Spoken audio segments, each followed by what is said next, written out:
Domingo Especial. 5h02. Boa tarde, hoje é domingo, 5 de abril de 2020. Tempo com algumas nuvens em Belo Horizonte, mas não há previsão de chuva não. Faz calor, 30 graus é a temperatura de momento, 52% a umidade relativa do ar. O que aconteceu de importante nessa semana, hein? Falando sobre Covid-19, falando sobre pandemia. O que esperar dos próximos dias? A partir de agora, nesse programa especial sobre o coronavírus, vamos atualizar tudo sobre a pandemia, que é esse assunto que assusta o Brasil e o mundo. Também vamos trazer as análises na área da saúde, da política e da economia. Sem perder tempo, chamo o meu companheiro aqui de bancada, Alan Passos, para atualizar as últimas notícias. Boa tarde, Alan.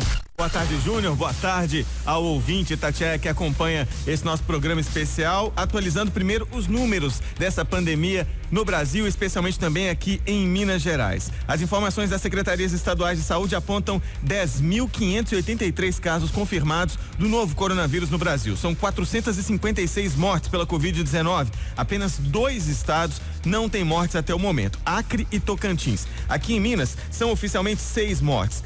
Mas pelo menos uma confirmada hoje pela Prefeitura de Montes Claros ainda não consta no balanço oficial da Secretaria de Estado de Saúde. A vítima, um homem de 69 anos, foi enterrado na sexta-feira. Aí já havia essa suspeita que poderia ser por Covid-19. A confirmação veio hoje, agora há pouco. A vítima veio de São Paulo apresentando sintomas da doença, procurou um posto de saúde no município, foi encaminhada a 2 hospitais, mas acabou sendo orientada a voltar para casa, acompanhar a evolução da doença em casa. Não resistiu a complicações e morreu. Outras 84 mortes são investigadas, a possibilidade de serem por Covid-19 aqui em Minas, pendentes então dos exames para comprovação. Em todo o estado, são 498 casos confirmados, 68 nas últimas 24 horas, e é esse número que chama a atenção porque é um recorde negativo. As 24 horas em que mais tivemos casos no estado desde o começo da pandemia, 68 nas últimas 24 horas. No total, Júnior, aqui em Minas são 47.078 casos sendo investigados no momento. Obrigado por enquanto, Alan. Então é isso, né? A curva parece estar subindo aí, pelo menos os dados mostram inicialmente essa história toda. Vamos direto a Brasília também, porque as decisões políticas e econômicas acontecendo, inclusive na tarde desse domingo. Não é isso, Gabriela Speziale? Boa tarde para você. Olá, Júnior Moreira, muito boa tarde. Olha, o ministro da Economia, Paulo Guedes, fez uma reunião virtual esta tarde com líderes partidários para tratar da avaliação do cenário econômico e também das medidas legislativas diante da crise. No Palácio da Alvorada, o presidente Jair Bolsonaro recebeu neste domingo o ex-deputado federal Alberto Fraga, que destacou que o presidente da República está muito preocupado com a economia do país por conta da pandemia, mas ao mesmo tempo que ele sabe que se alguma decisão contra o isolamento social for tomada sem ter o respaldo técnico, o Congresso Nacional poderá derrubar a matéria. Neste domingo, Bolsonaro compartilhou nas redes sociais uma matéria falando do varejo fechado, ruas vazias e um consumo menor de energia, mostrando que o país está parado. Ele também voltou a fazer publicação em defesa da cloroquina, medicamento que começa a ser usado ainda sem comprovações científicas para os casos graves da Covid-19. E após uma convocação do presidente Jair Bolsonaro e também de líderes religiosos, hoje, um grupo de evangélicos fez uma oração em frente ao Palácio da Alvorada, residência oficial de Bolsonaro, vestindo roupas com estampas verde e amarelo e se comprometendo a jejuar pelo menos por metade do dia pelo fim do coronavírus. O grupo faz parte da comunidade evangélica Projeto de Deus de Ceilândia, de onde é Michele Bolsonaro, esposa do presidente da República. E Júnior Moreira, um outro dado relevante que saiu neste domingo foi a pesquisa do Datafolha com 1.511 entrevistados que foi feita entre os dias 1º e 3 de abril, com margem de erro de 3 pontos. De acordo com o levantamento, a renúncia do presidente Jair Bolsonaro em meio à sua atuação no combate à Covid-19 é rejeitada por 59% dos brasileiros. Já 37% da população deseja que o presidente da República renuncie, enquanto 4% não souberam responder.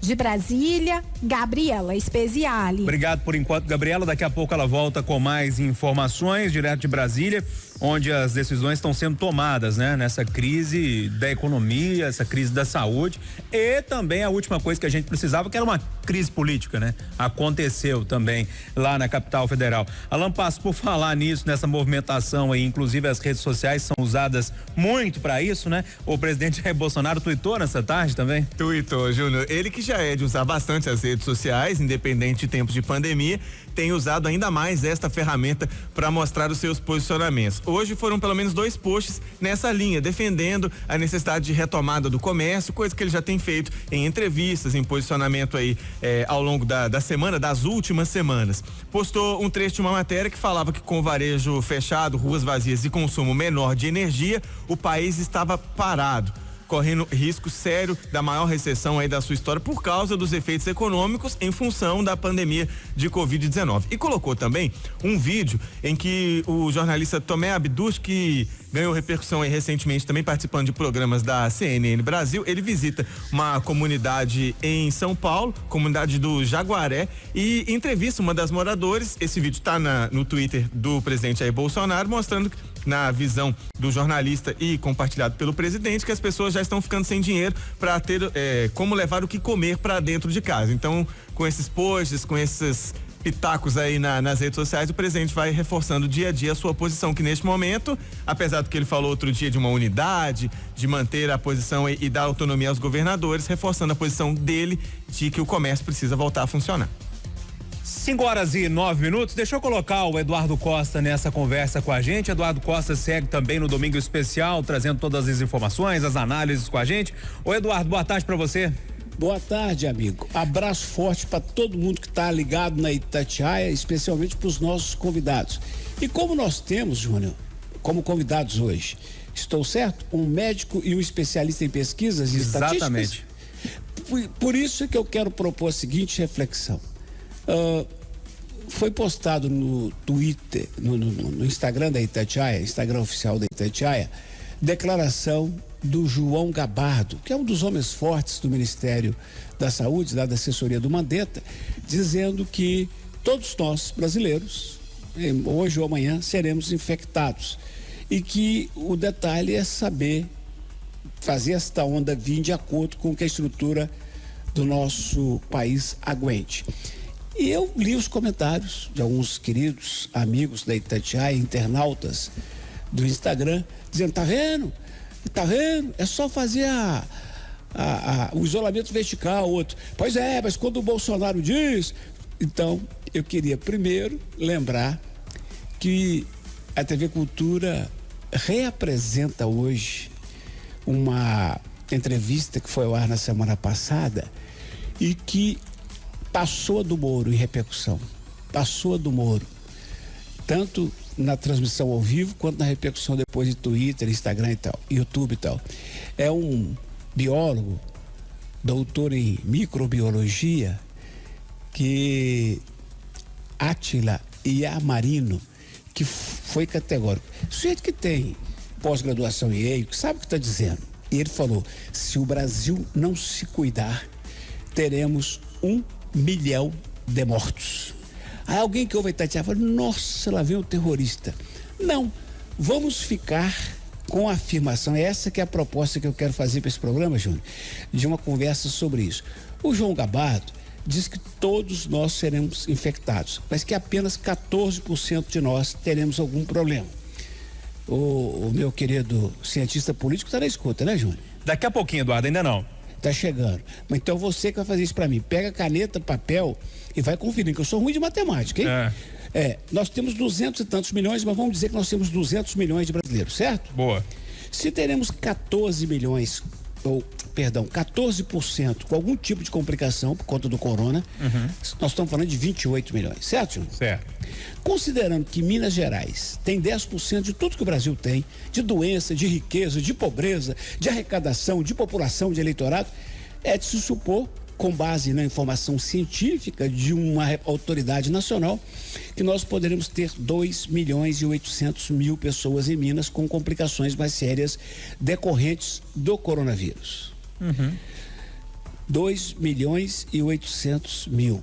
Mas muita gente dirá, Eduardo, mas nem todos vão chegar a uma situação mais grave. Então vamos pegar 10% disso. Aí estaremos falando de 280.000 pessoas. Aí é um número plausível do ponto de vista científico, empírico e matemático. Aí a gente abre um parênteses, Júnior, e lembra que São Paulo já tem uma previsão oficial de 200.000 casos. 200.000 casos para São Paulo. Então nós estamos falando em 280, nós vamos baixar para 28.000.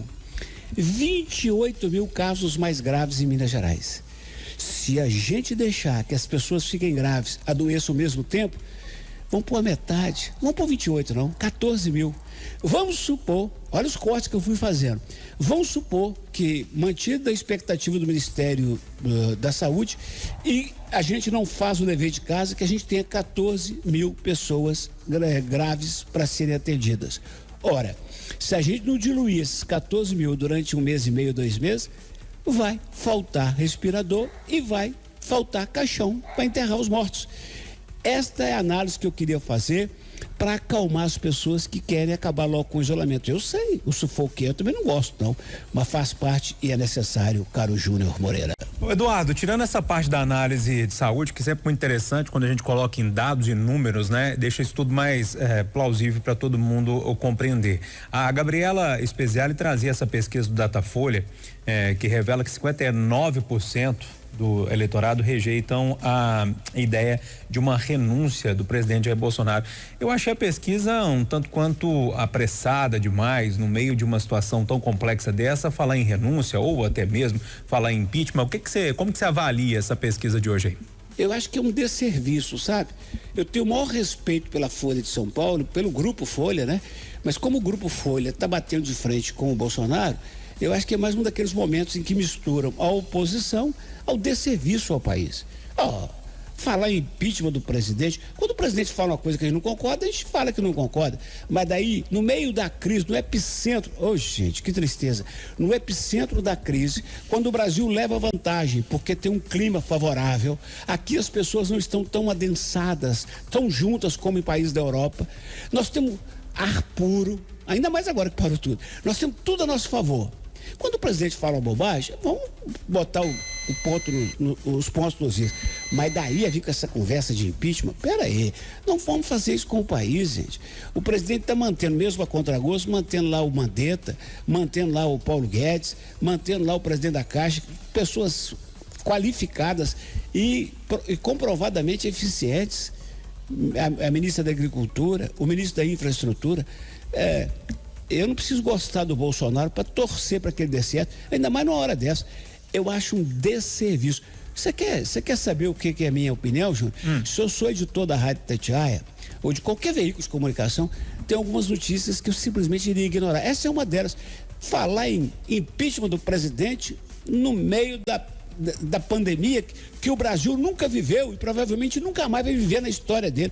Peraí, não dá para falar nisso. 5h16 aqui no nosso domingo especial. A gente está acompanhando as últimas notícias sobre a pandemia do coronavírus, discutindo sempre, lógico, na perspectiva da política, na perspectiva da economia e também da saúde. Daqui a pouquinho nós vamos ter uma entrevista também aqui no estúdio com um médico, né? Pra gente falar um pouco, especialista na área de saúde, para a gente falar um pouco sobre isso tudo, médico e professor da Unifenas, doutor Fernando Luiz de Mendonça, para bater um papo sobre essa questão do coronavírus, como é que Belo Horizonte, né, tá se virando aí para lidar com isso que pode acontecer daqui a pouco, né, com o aumento de número de internações, se a nossa rede está preparada, não tá, tudo isso daqui a pouquinho aqui no Domingo Especial. Mas por enquanto eu quero primeiro chamar o João Eduardo Santana, porque tem muita gente que vem respeitando, é lógico, o confinamento, né? Agora outros, insistem em sair de casa. A gente pediu o repórter João Eduardo Santana para dar uma volta em Belo Horizonte e trazer um panorama da cidade pra gente nesse domingo, um domingo de sol aqui na capital. Ô João, conta tudo aí pra gente, boa tarde pra você. Boa tarde, Júnior Moreira e ouvintes da Itatiaia. A reportagem da Rádio de Minas esteve nos principais pontos de aglomeração de pessoas na capital para saber se de fato o povo está respeitando as orientações dadas pelas autoridades, pedindo para que as famílias permaneçam em casa neste período de isolamento social por causa da pandemia de coronavírus, que até o momento atingiu 498 pessoas no estado, sendo que 6 delas morreram. O primeiro local em que passamos foi a Praça do Papa, no bairro Mangabeiras, região centro-sul da capital. No período da manhã, houve uma movimentação maior de pessoas que faziam caminhadas, praticavam exercícios físicos, mas não notamos nenhuma grande aglomeração de pessoas. Na parte da tarde, algumas pessoas ainda realizavam atividades físicas, mas em número bem menor por causa do sol forte. Lembrando que a Praça da Liberdade e a Praça JK foram interditadas pela prefeitura para evitar estas mesmas aglomerações. Seguimos a Avenida Afonso Pena e os poucos veículos que trafegavam na via mais importante do centro da capital, dividiam espaço com as inúmeras bicicletas e motocicletas dos aplicativos de entrega de alimentos. Já na Avenida Antônio Carlos, também notamos um movimento baixo de veículos e pessoas nas ruas. Na Lagoa da Pampulha, muitas pessoas caminhavam na parte da manhã no entorno da orla. Já agora, no período da tarde, alguns turistas aproveitavam o sol para fazer fotos. Alguns vendedores ambulantes estavam nas proximidades da Avenida Otacílio Negrão de Lima, também na orla, mas o movimento de pessoas era muito baixo nos momentos em que nossa reportagem passou por lá. Seguimos em direção à região de Venda Nova, passando pela Avenida Pedro I, movimento também muito pequeno de carros e outros veículos.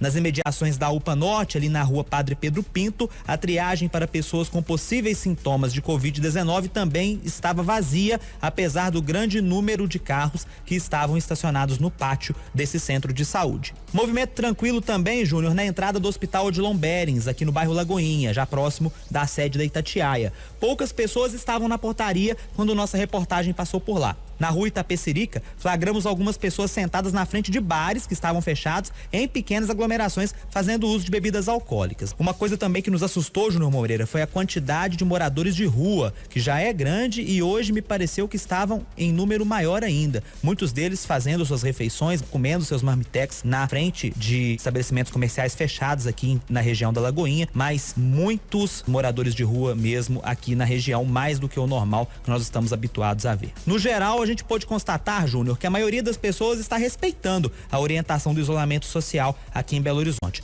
Um outro detalhe é que as igrejas católicas nesse domingo de Ramos permaneceram fechadas e celebraram o início da Semana Santa usando transmissões via redes sociais. Seguindo as orientações da Arquidiocese de Belo Horizonte, do arcebispo Dom Valmor, vai ser assim até o domingo de Páscoa.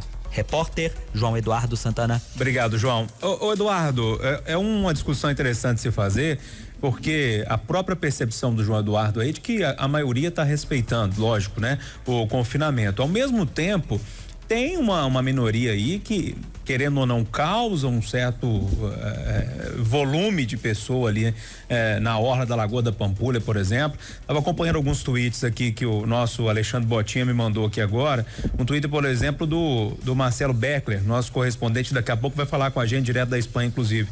Ele mostrando a foto de um repórter cinematográfico lá do Rio de Janeiro, mostrando a orla de Copacabana ali, toda movimentada, gente caminhando, bicicleta, aqui na orla da Lagoa da Pampulha também. Outro Twitter do nosso Alexandre Simões, estava participando agora aqui na resenha, né, na nossa mesa redonda aqui, fotos do nosso repórter fotográfico aqui em Belo Horizonte, o Leandro Cury, neste domingo, um grande movimento ali próximo à igrejinha da Pampulha. Enfim, tem uma turma, Eduardo, que ainda não entendeu ou pelo menos está subestimando o que é esse tal desse coronavírus, né?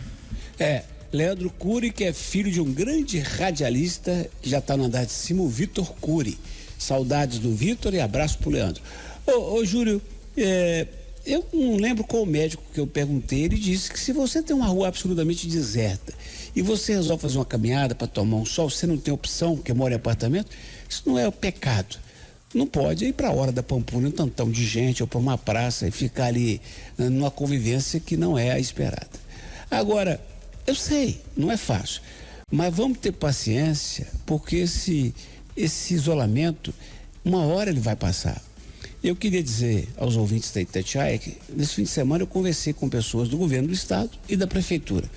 O sentimento do governo do estado é de desespero, por duas razões. A primeira, Júnior, é que se continuar esse isolamento por mais tempo e se alguns empresários cumprirem o que estão dizendo em redes sociais, o que estariam dizendo em grupos privados, de que, então não vão pagar imposto esse mês não, porque nós não estamos trabalhando, não sei o que, então. Se não entrar dinheiro, Júnior, vai, num estado que já está sem dinheiro para pagar seus servidores em dia, vai faltar para pagar todo mundo.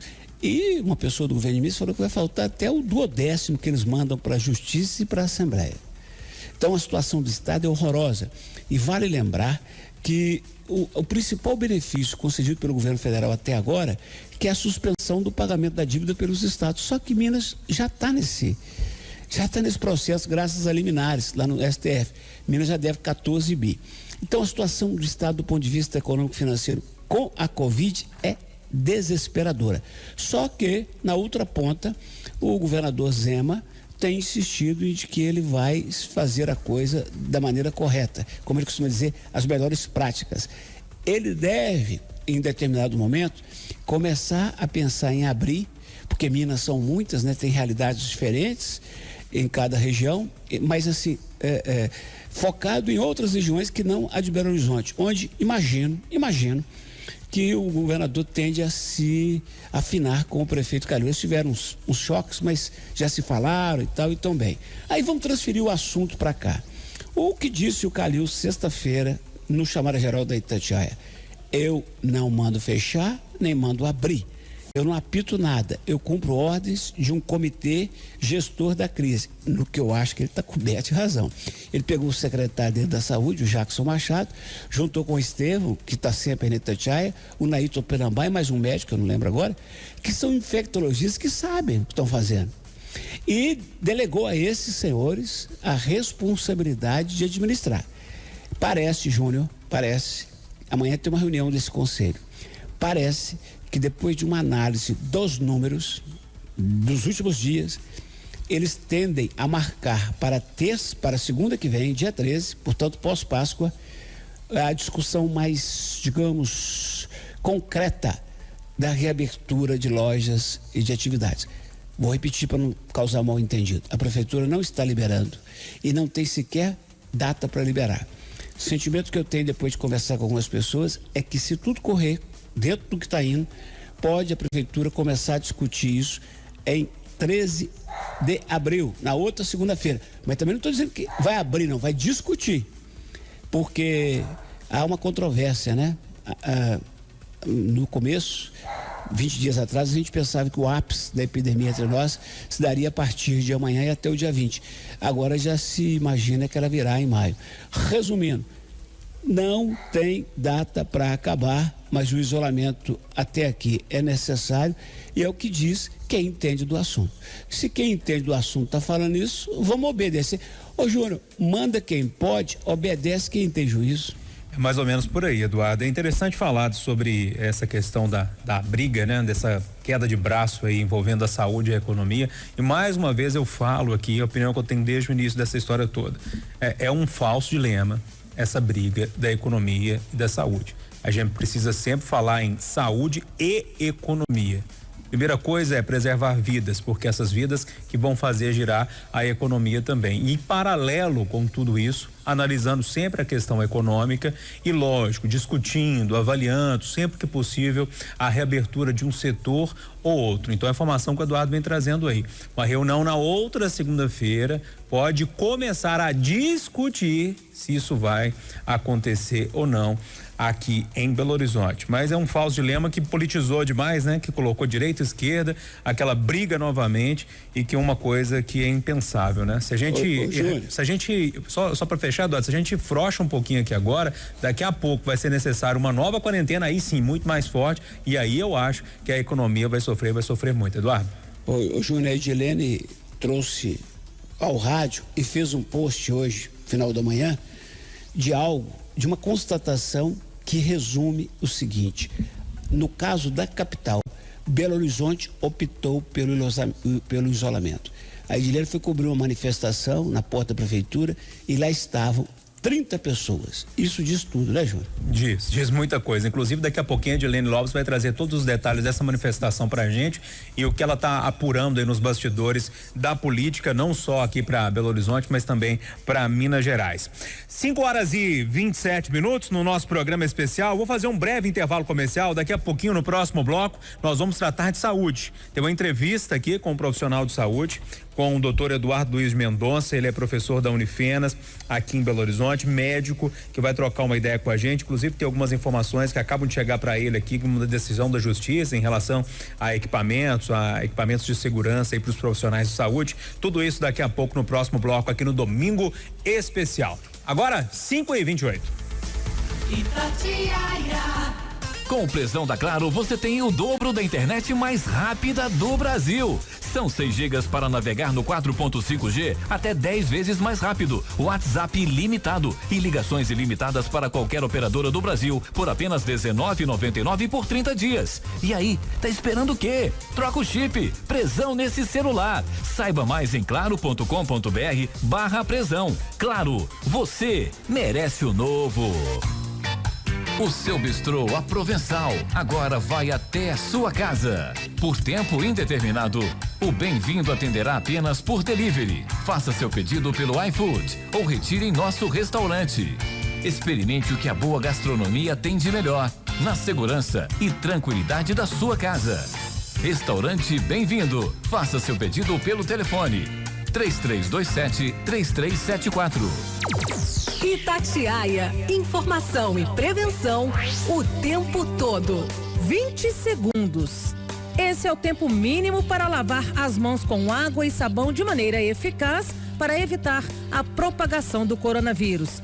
Eu sou Priscila Mendes e estou fazendo a minha parte. Entre de lavada nesse combate, você também. Fala, Galo doido! Todo mundo sabe que o Atlético é o único time mineiro na Série A. E um time de primeira merece o sócio torcedor de primeira. Por isso, o Atlético está lançando um novo Galo na Veia Série A. Agora, com muito mais vantagens para você. Galo na Veia Preto, R$30. Galo na Veia Prata, R$20. Galo na Veia Branco, R$10. Acesse o site e escolha o seu. Novo Galo na Veia Série A. Seja você também um sócio torcedor de primeira. Para o cuidado com a saúde, o Fábio adora a atenção. A Isa quer proximidade e a Ana quer dedicação. No Pardini eles têm tudo para ter saúde e bem-estar. Facilidade e confiança, faz bem ter com quem contar. Hermes Pardini, 60 anos. Medicina, saúde e bem-estar pra você. Ei, sabe o que nós temos aqui para deliciar o seu dia? Gelac. É gostoso, saboroso, cremoso, porque a qualidade é 100% mineira. Experimente o Premiato Gelac, com vários deliciosos sabores. Frutas vermelhas, mousse de maracujá, açaí com ninho. Tem Romeu e Julieta também, hein? Nas melhores redes e lojas do varejo. Experimente essa delícia. Gelac, qualidade 100% mineira.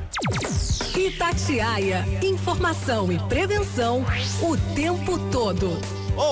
Aqui é o João Felipe Lolli. Você aí que tá ouvindo a Itatiaia tá ligado no coronavírus, né? Se liga em mais uma dica.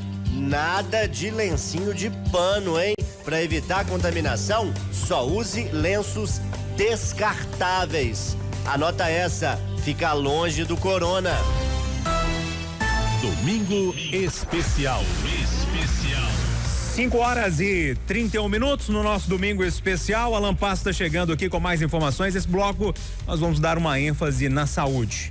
Conversar com um especialista, trazer o Eduardo Costa também para essa conversa, mas quero começar com o Alan Passos, que tem informações na área de saúde, não é isso, Alan? É isso sim, Júnior. Alguns pilares, alguns termos estão sendo muito usados nessa conversa toda quando a gente foca na saúde sobre a pandemia. Respiradores. Muita gente já entendeu por que eles são tão importantes, mas o que está acontecendo no mundo?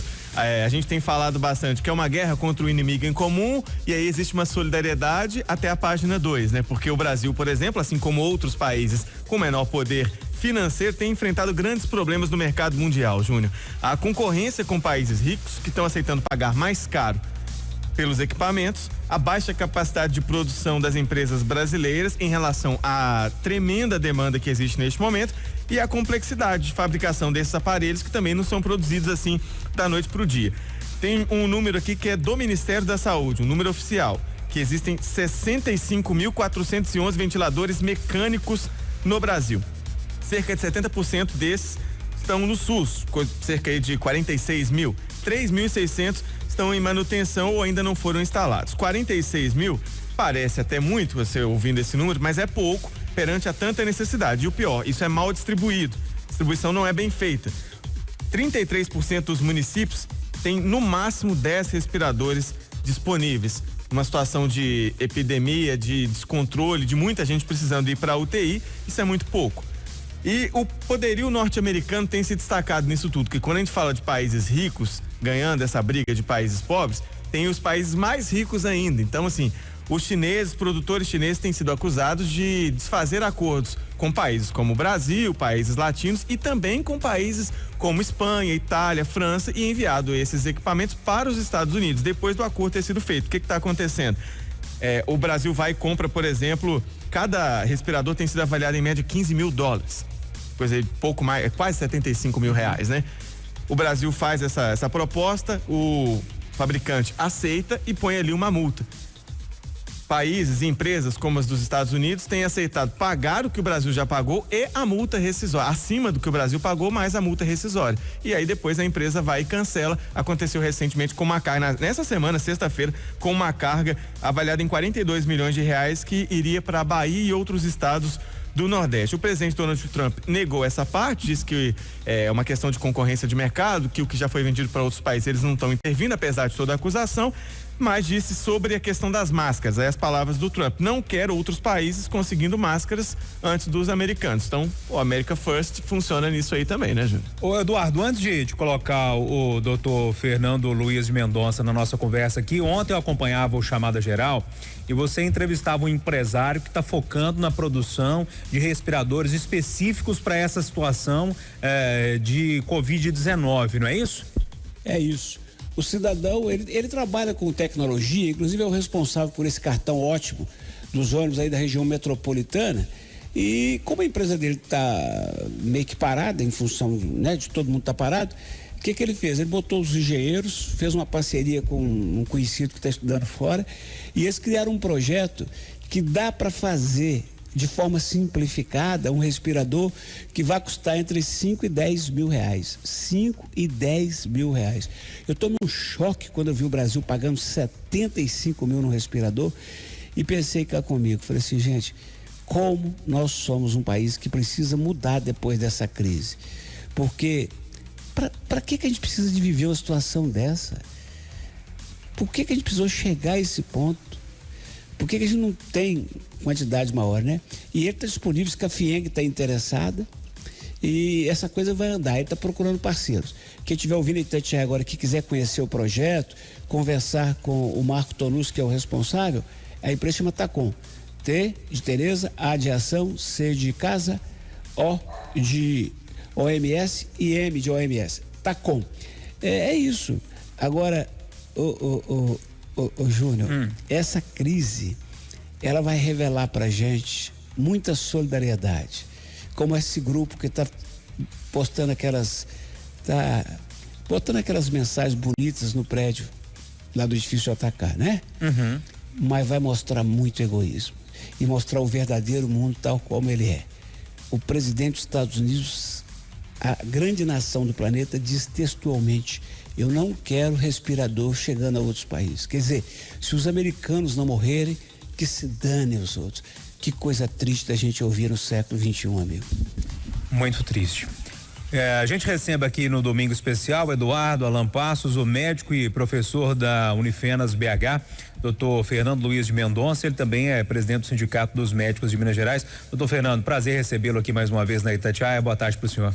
Boa tarde, Júnior. Boa tarde, Alan. Boa tarde, Eduardo. Todos os ouvintes aí por esse Brasil e mundo afora ouvindo a Itatiaia nesse momento.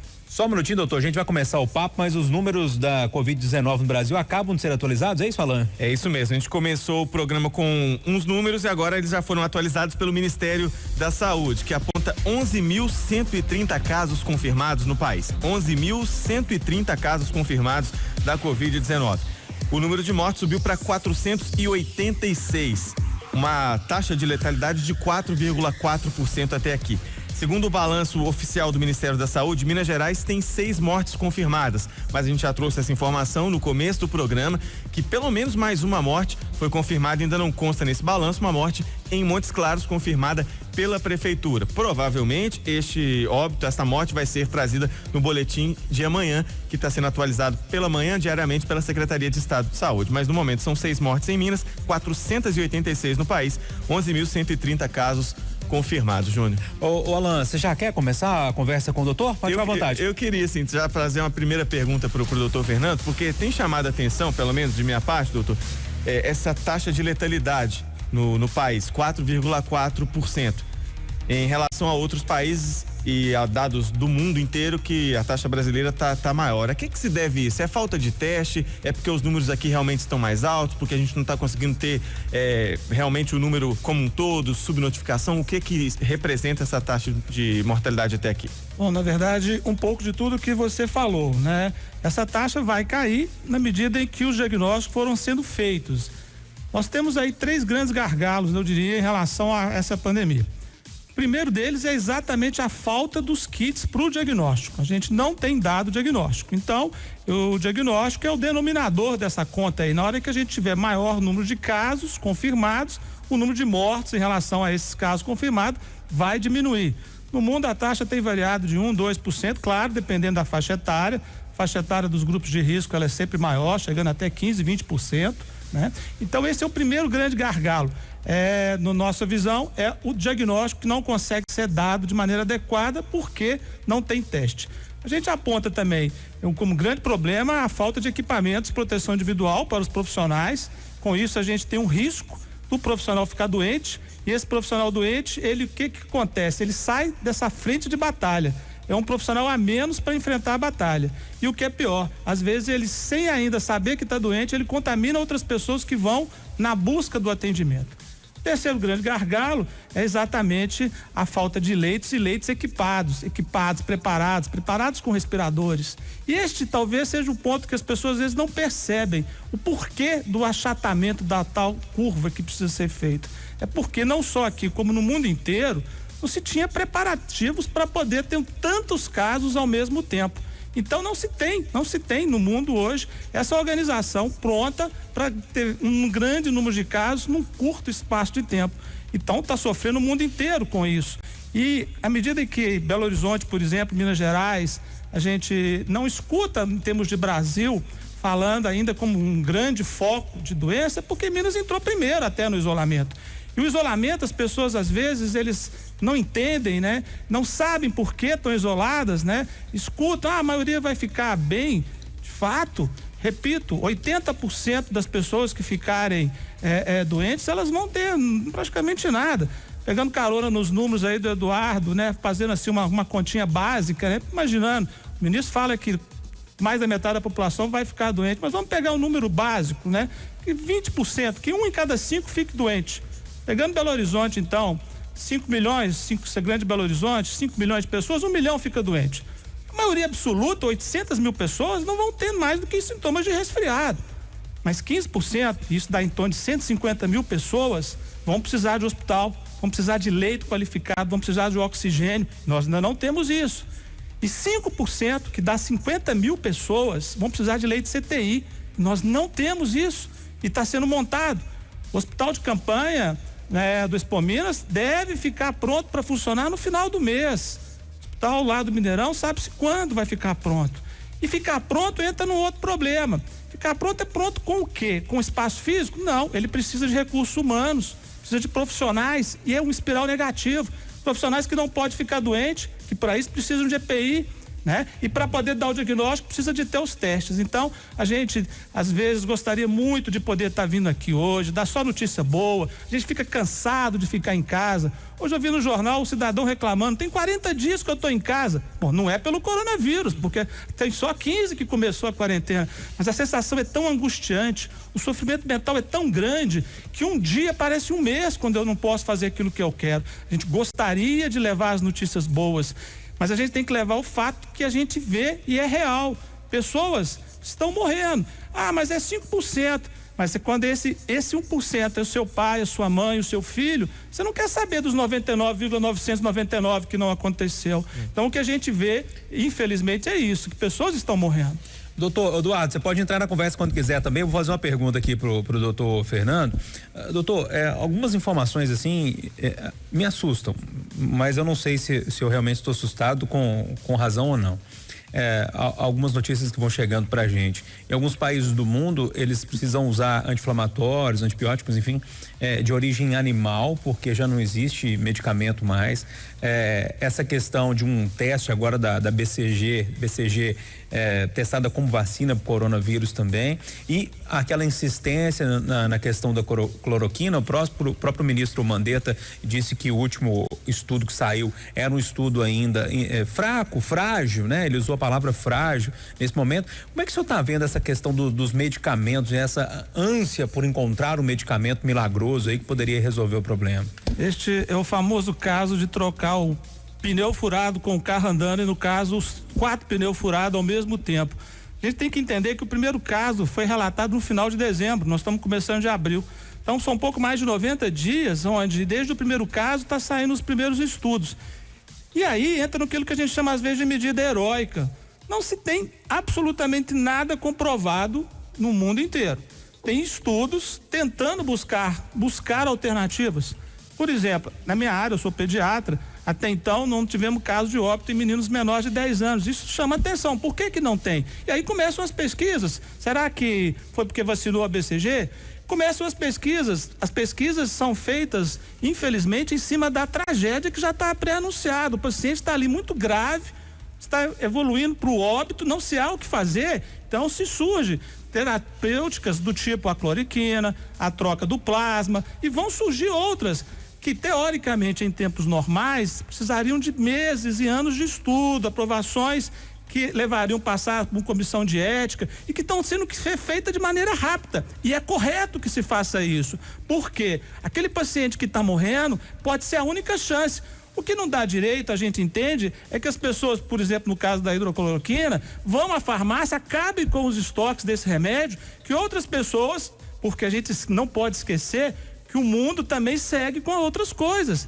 O número de casos de dengue realmente continua alto, os casos de resfriados comuns continuam alto, os casos de broncoespasmo continuam alto, e pessoas precisam já da hidrocloroquina para poder tratar suas doenças crônicas, e às vezes elas estão tendo dificuldades porque as pessoas ouvindo falar, e aí um problema que se nesse momento tem se mostrado solução às redes sociais por aproximar nos isolamentos, as redes sociais têm levado muito fake news, levando as pessoas a caminhos que não são corretos. E de vez em quando, para não dizer quase sempre, recebemos o estudo do doutor fulano que tratou 300 pessoas não sei aonde, que ele funcionou. Mas espera aí, quem é o doutor fulano, né? É verdade ou é mentira? As pessoas hoje infelizmente repassam sem conferir. Então, a verdade é que o mundo está tendo que rever todos os seus conceitos, e até em termos de pesquisa está tendo sido feito o máximo que é possível.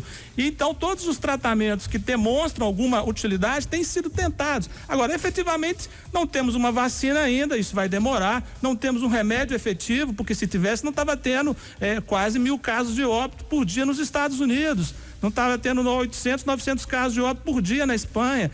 Então, a gente tem a necessidade, às vezes, de se fazer essa troca do pneu com o carro andando, de se tentar, mas aí a gente pede isso à população. São casos, como o próprio Ministério da Saúde, o ministro Mandetta colocou, casos que têm que ser acompanhados com estrita orientação médica, dentro do ambiente hospitalar, com rigor, até porque, para não se causar maior dano a quem não precisaria estar usando esse remédio. Ô, Júlio. Diga, Eduardo. Eu costumo dizer que nós, jornalistas, nós não podemos empolgar, achar que a gente é importante, que a gente é a notícia. Em tempos, né, de ostentação, e de muita rede social, de muita gente mostrando seu valor, a gente no máximo é passarela para que os outros desfilem as vaidades. Em momentos como esse, eu penso que a gente é escada para botar lá em cima quem tem o que dizer e pedir, diga. É com isso que eu quero conversar com esse presidente do Sindicato dos Médicos, porque, Eduardo, mas isso não é assunto para essa hora. É sim. Nesta hora nós temos que trocar os pneus com o carro andando e salvar vidas, cada um fazer o possível. Mas é preciso lembrar, doutor, que apesar da excelência que é esse SUS, da maravilha que é, ai de nós sem ele, ai de nós sem a PM, é preciso lembrar, doutor, que como faz falta numa hora dessa o dinheiro que gastamos nos estádios da Copa do Mundo, o dinheiro que gastamos na corrupção para comprar a Copa do Mundo, o dinheiro que gastamos na corrupção para comprar as Olimpíadas, para fazer aqueles elefantes brancos que estão lá caindo aos pedaços no Rio, o dinheiro que faz falta para fazer a cidade administrativa e que, segundo a Polícia Federal, teve propina. Aí, doutor, eu fico imaginando a cabeça de quem preside o Sindicato dos Médicos. Os senhores lutam o dia inteiro, durante décadas, contra o inimigo conhecido, que é a dengue, que é a zika, e de repente aparece um vírusinho que não conhece. E enquanto os senhores lutam, colocam a própria vida em risco, eu vejo que a coisa não seduz aqueles que têm a responsabilidade de comandar o país. Nós estamos falando, tem uma semana na rádio, na necessidade de acabar logo com essa eleição de outubro, pegar o dinheiro, canalizar, cuidar disso, parar com as discussões e com as preocupações de campanha, porque isso só piora o quadro. Mas, doutor, nós temos 81 senadores, 513 deputados federais, 1.059 deputados estaduais, 5.771 prefeitos, 5.771 vices, 59.951 vereadores, 27 governadores, 27 vices, toda uma estrutura gigantesca de judiciário, de legislativo, e ninguém move uma palha, nem na hora do sufoco, para dizer que vai botar dinheiro, que vai priorizar Santa Casa, doutor, Odilon Beres, as UPAs, nem nessa hora, doutor. É sobre isso que eu queria que o senhor falasse. Olha, eu vou dizer para você, Eduardo, você colocou muito bem. Vou pegar o exemplo de Belo Horizonte, que a gente elogia a postura do prefeito, né? Que está com essa comissão e tem se colocado de maneira adequada ao nosso ver. Mas você pega Belo Horizonte, a gente que é profissional de saúde, para você ter uma ideia, a gente tem um chamado adicional de insalubridade, que é para poder trabalhar nessas situações. Ele é de R$70, Eduardo. Sabe quanto tempo que ele é R$70? Tem 10 anos que ele não é reajustado. Então é muito bonito a gente ver um vídeo elogiando os profissionais de saúde, mas na prática, a maior parte da população não sabe realmente a dificuldade que é. Por exemplo, outro exemplo, o governo do estado anunciou que não sabe quando vai pagar os profissionais da saúde que estão trabalhando. Então a gente não tem uma adequada remuneração, e aí chega uma situação igual essa, a gente não tem as condições sequer de garantir segurança para o próprio usuário, na medida que a gente não tem essa segurança quando você não tem um equipamento de proteção individual. Vou te dar um exemplo também, Eduardo. A gente acabou de ganhar na justiça, chegou aqui na minha mão agora, uma liminar concedida pela justiça. A gente entrou pleiteando tanto ao poder público quanto ao poder da suplementar, da área de saúde suplementar, o direito de ter equipamento para poder atender. No setor público é tão difícil que até nisso a justiça ainda não nos deu nenhuma posição, mas no setor privado nos deu. Ela garantiu, saiu uma liminar agora de tarde, que todos os hospitais da rede privada vão ter que garantir aos profissionais médicos, é uma notícia de primeira mão, a disponibilização do equipamento de proteção individual. Agora, você sabe qual que é o problema, Eduardo? Que a gente fica às vezes preocupado. É um direito que a gente conseguiu na justiça, mas conversando com o representante, doutor Reginaldo, que é uma pessoa ótima, ele falou: Fernando, eu não tenho aonde comprar isso, porque às vezes o governo vai lá e confisca o pouco que tem. Então, quando não se tem um planejamento, né, naquela terra que todo mundo chora, ninguém tem razão. Então, a gente tem que sair não igual, não normal quando acabar essa situação, mas as pessoas lembrarem que não adianta só bater palma quando a crise está acontecendo, não adianta só pôr um vídeo agradecendo não só os profissionais da área de saúde, como todos os outros que estão tendo que enfrentar esse momento e trabalhando, a gente tem que pensar nisso logo a seguir e não deixar o assunto esvaecer, o assunto morrer, né? Igual a história do gigante que acordou e dormiu rápido. A gente tem que pensar nisso. Por quê? Porque, infelizmente, não é querendo ser pessimista, não, mas nós já tivemos 2009, o H1N1, agora temos essa, podemos ter outras vezes pior. Eu queria estar aqui, podendo, no domingo, abraçar meu pai aí com seus 97 anos lá em Barbacena, que está lá sem poder sair de casa. Eu queria poder estar fazendo isso, mas nós estamos mais uma vez enxugando o gelo. E se todos nós, a imprensa, a população, os profissionais, imediatamente após isso acabar, essa crise, a gente não pode deixar esquecer. Querer passear na praça é bom, mas depois a gente tem que lembrar que pode acontecer de novo isso. Agora 5h51, a gente conversa nesse bloco aqui com o médico professor da Unifenas Belo Horizonte, Fernando Luiz de Mendonça, ele também presidente do Sindicato dos Médicos de Minas Gerais. O Eduardo, eu vou só chamar a Paula Rangel, ela tá na ponta da linha para falar com a gente, trazer as informações de São Paulo, já passa a bola para você. Ô Paula, boa tarde. Boa tarde, Júnior Moreira. O hospital de campanha do estádio do Pacaembu em São Paulo já está pronto para receber pacientes que devem começar a ser encaminhados a partir de amanhã. O hospital não vai prestar atendimento direto, tipo pronto-socorro, apenas de pacientes que forem encaminhados por hospitais e unidades de saúde. São 200 leitos de baixa e média complexidade. Outro local que será inaugurado é o complexo do AMB, com 1.800 leitos, que também vai funcionar para o atendimento de pacientes encaminhados pelas unidades de saúde. Parte dos leitos tem respiradores para UTIs, no caso de necessidade. O estado tem cerca de 10 mil leitos, segundo a Secretaria de Saúde, que nesse momento são suficientes, mas se houver um crescimento rápido do número de casos graves, São Paulo precisaria de 20 mil leitos. Por isso o governo deve prorrogar o decreto da quarentena, que termina na terça-feira. Na fase de pesquisa, os hospitais Albert Einstein, Sírio-Libanês e a Universidade de São Paulo já têm a autorização da Comissão Nacional de Ética em Pesquisa para iniciar os testes clínicos com plasmas de pessoas que tiveram Covid-19 e se recuperaram. O material poderá ser usado em pacientes em estado grave. Esse tratamento já foi autorizado nos Estados Unidos depois de resultados positivos apresentados em pacientes da China e pode evitar o agravamento da doença, diminuindo a necessidade de UTIs e causar até a recuperação de pacientes. A pesquisa ainda é feita com grupos determinados. Uma vacina demoraria até 1 ano para ser produzida pelos padrões científicos. A Agência Nacional de Vigilância Sanitária divulgou nota aprovando o procedimento, mas afirmando que ainda não há evidências científicas conclusivas. E começam amanhã as aulas online para os alunos da rede pública de São Paulo. Devido ao fechamento das escolas pela quarentena, 3,5 milhões de estudantes poderão usar aplicativo por celular com aulas ao vivo, material e programas gravados. Amanhã, mais medidas serão anunciadas pelo governo e prefeitura. De São Paulo, Paula Rangel. Valeu, Paula. De São Paulo para o Rio de Janeiro, Jonathan Ferreira. Boa tarde, Jonathan. Boa tarde, Júnior Moreira. A Polícia Militar instalou grades por pouco mais de 1 hora para evitar a entrada de banhistas na areia da Praia do Leme, na zona sul da capital. O objetivo da medida é impedir aglomerações nas praias em razão das recomendações para o combate ao coronavírus. A assessoria de imprensa da PM informou que houve um teste com a instalação das grades na orla do Leme e que o projeto será reavaliado.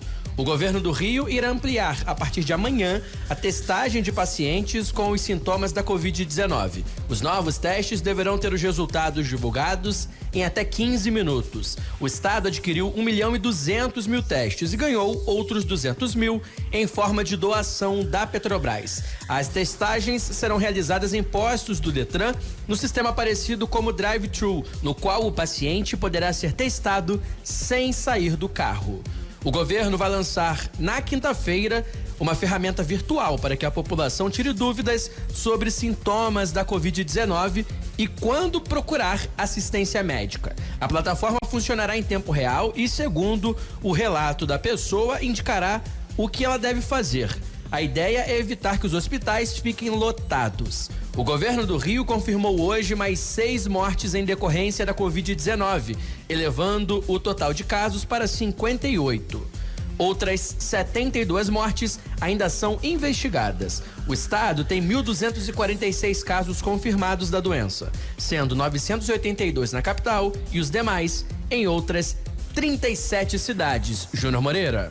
Obrigado, Jonathan. Então, estas as situações no Rio de Janeiro e também em São Paulo. Eduardo, você queria entrar no papo aqui? Eu preciso só te fazer uma pergunta para o presidente do Sindicato dos Médicos.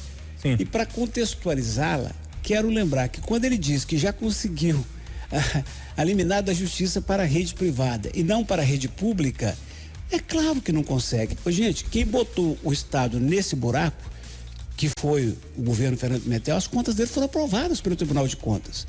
E aprovadas sob a batuta, né, de um conselheiro que ele indicou, que antes era o defensor dos direitos humanos, que foi o Durval Anjos. Quando houve risco, ele pediu vista e administrou e aprovou, e fica assim. Então, por que há essa diferença entre o privado e o público? É porque no privado você dá uma canetada e que se vire lá o dono do hospital. Agora, no público, amigo, o desembargador fulano de tal é amigo do fulano de tal, que é amigo do fulano de tal, que é amigo do presidente, que é amigo do vice-presidente, e um deles chega e fala assim: o nosso 12º saiu, senhor. Nós já pusemos o nosso no bolso quinta-feira passada. Às vezes 30, 40, que é normal, que é justo, às vezes 70, às vezes 700 mil. Porque esse juiz tinha umas vantagens. Às vezes beira 1 milhão e cai na conta na hora. O técnico de enfermagem que está lavando o traseiro de quem está com coronavírus nesse momento, ganha 1.000 e não sabe quando vai receber e se vai.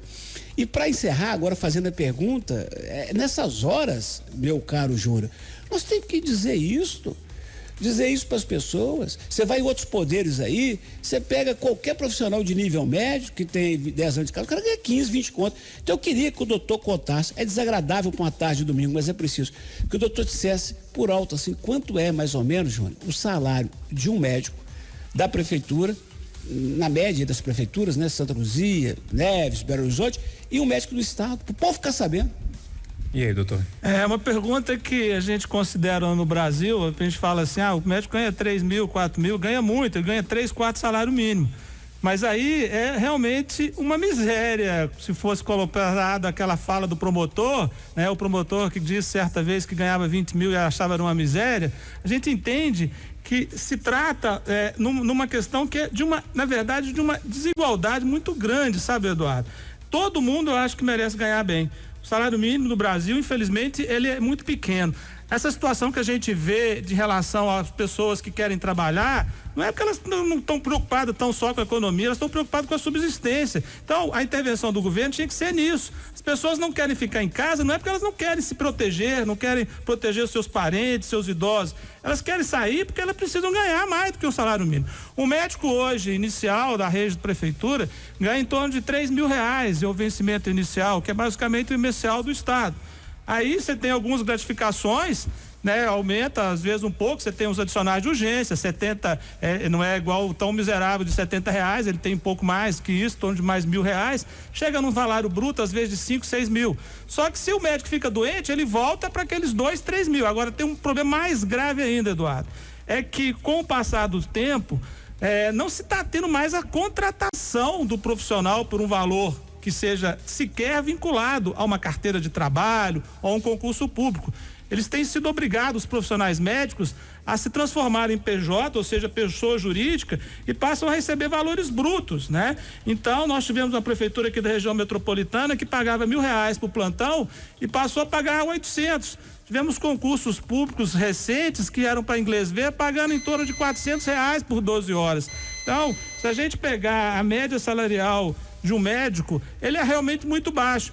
E aí a gente vê na situação, por exemplo, do hospital de campanha, né? O governo do estado abriu um edital e teve pouca procura. Mas como é que alguém vai se dispor a trabalhar sem saber quando vai receber? Ainda é pouco, mas não sabe nem se vai receber. Então, assim, essa questão salarial, o que eu digo, a gente não pode passar essa crise sem estar discutindo isso também depois. Porque as pessoas também, os profissionais, não só os médicos, os enfermeiros, todos têm um salário muito, muito baixo mesmo aqui no Brasil. Olha, agora às 6 horas em ponto aqui em Belo Horizonte, a programação da Itatiaia está toda voltada para essa cobertura da pandemia, né? E alguns programas especiais apareceram aí nessa cobertura. Por exemplo, Boas Novas, que com a pandemia, né, pode trazer de bom? A gente conta todos os dias no programa Rádio Vivo e nas nossas redes sociais as boas notícias sobre pesquisas, remédios e a solidariedade entre as pessoas. Acompanhe nossa cobertura da esperança mesmo, né? Dentro de todo esse cenário. Você não está sozinho. A Itatiaia te convida a dias melhores. O intervalo é rápido aqui no nosso Domingo Especial e a gente volta já para discutir mais essa questão da pandemia em todos os setores, né? Na saúde, na economia, e no próximo bloco nós vamos falar muito de política. Já.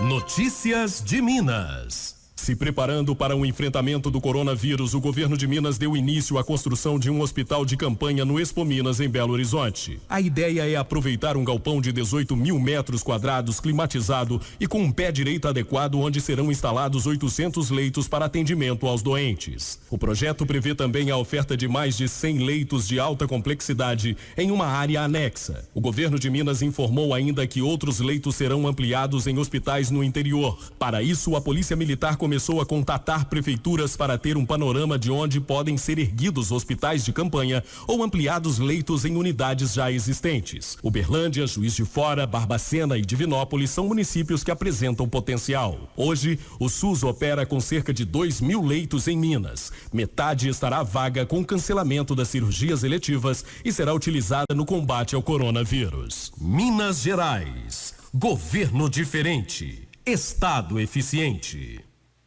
Para enfrentar essa crise e vencer o coronavírus, é fundamental que fiquemos em casa. A CEMIG vai manter as agências de atendimento fechadas por tempo indeterminado e reforça que os canais digitais de atendimento estão à sua disposição. Solicite diversos serviços sem sair de casa pelo aplicativo CEMIG Atende e também pelo CEMIG Atende Web em cemig.com.br. Respeito à vida. Essa é a fonte da nossa energia. CEMIG, Minas Gerais. Governo diferente. Estado eficiente.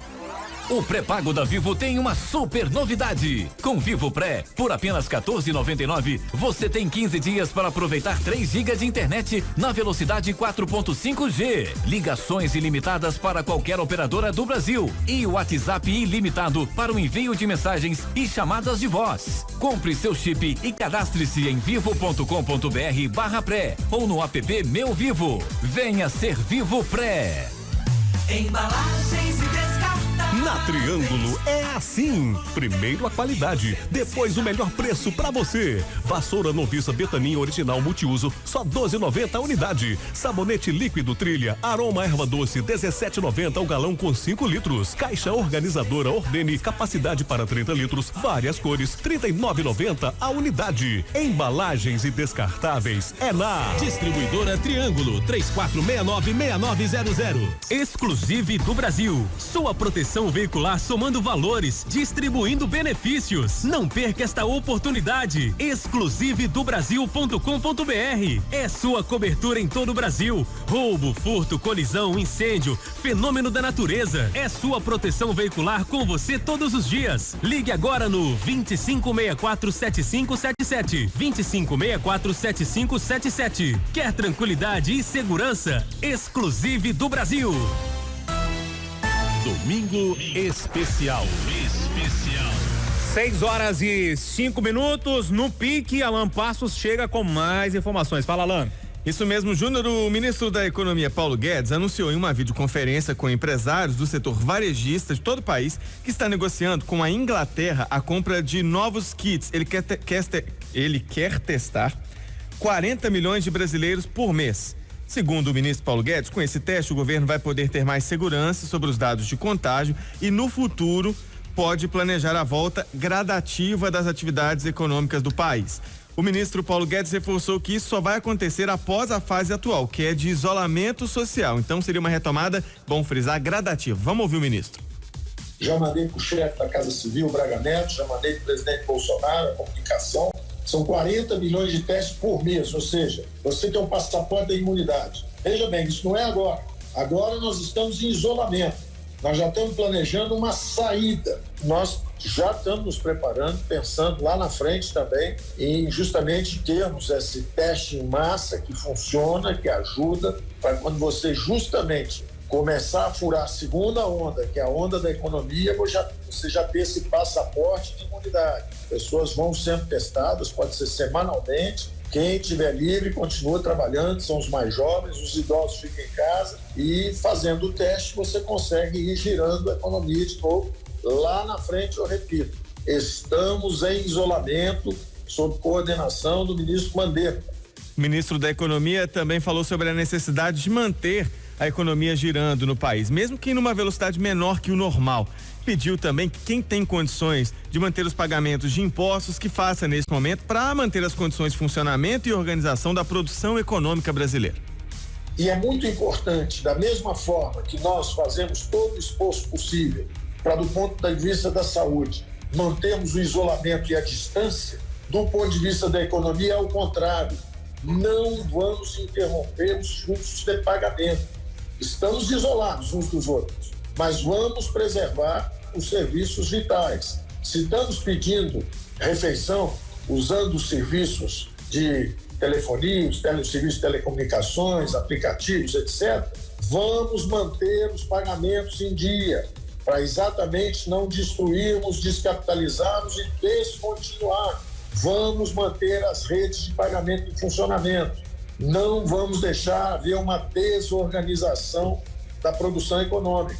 Temos que manter respirando e oxigenada a economia brasileira. Nessa mesma conferência online, o ministro Paulo Guedes informou que o governo decidiu antecipar os feriados deste ano para o período de quarentena. Lembrando que aqui não se aplicam os feriados santos. Esses não podem ser antecipados. O ministro explicou que a alteração já foi autorizada, isso há algumas semanas, mas não deu detalhes de como isso vai ocorrer, deve acontecer isso nessa semana. E aí, Júnior, nós vamos discutir isso agora com o professor Felipe Nunes, com o Eduardo, tudo mais.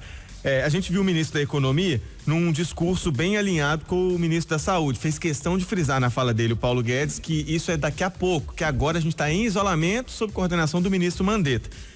O governo, essa semana, mudou o formato da coletiva, não leva mais só o ministro da Saúde e os seus auxiliares, justamente para tirar o foco dessa disputa que aconteceu muito forte essa semana, Bolsonaro, Mandetta, e aí nas redes sociais, e fica essa coisa toda polarizada.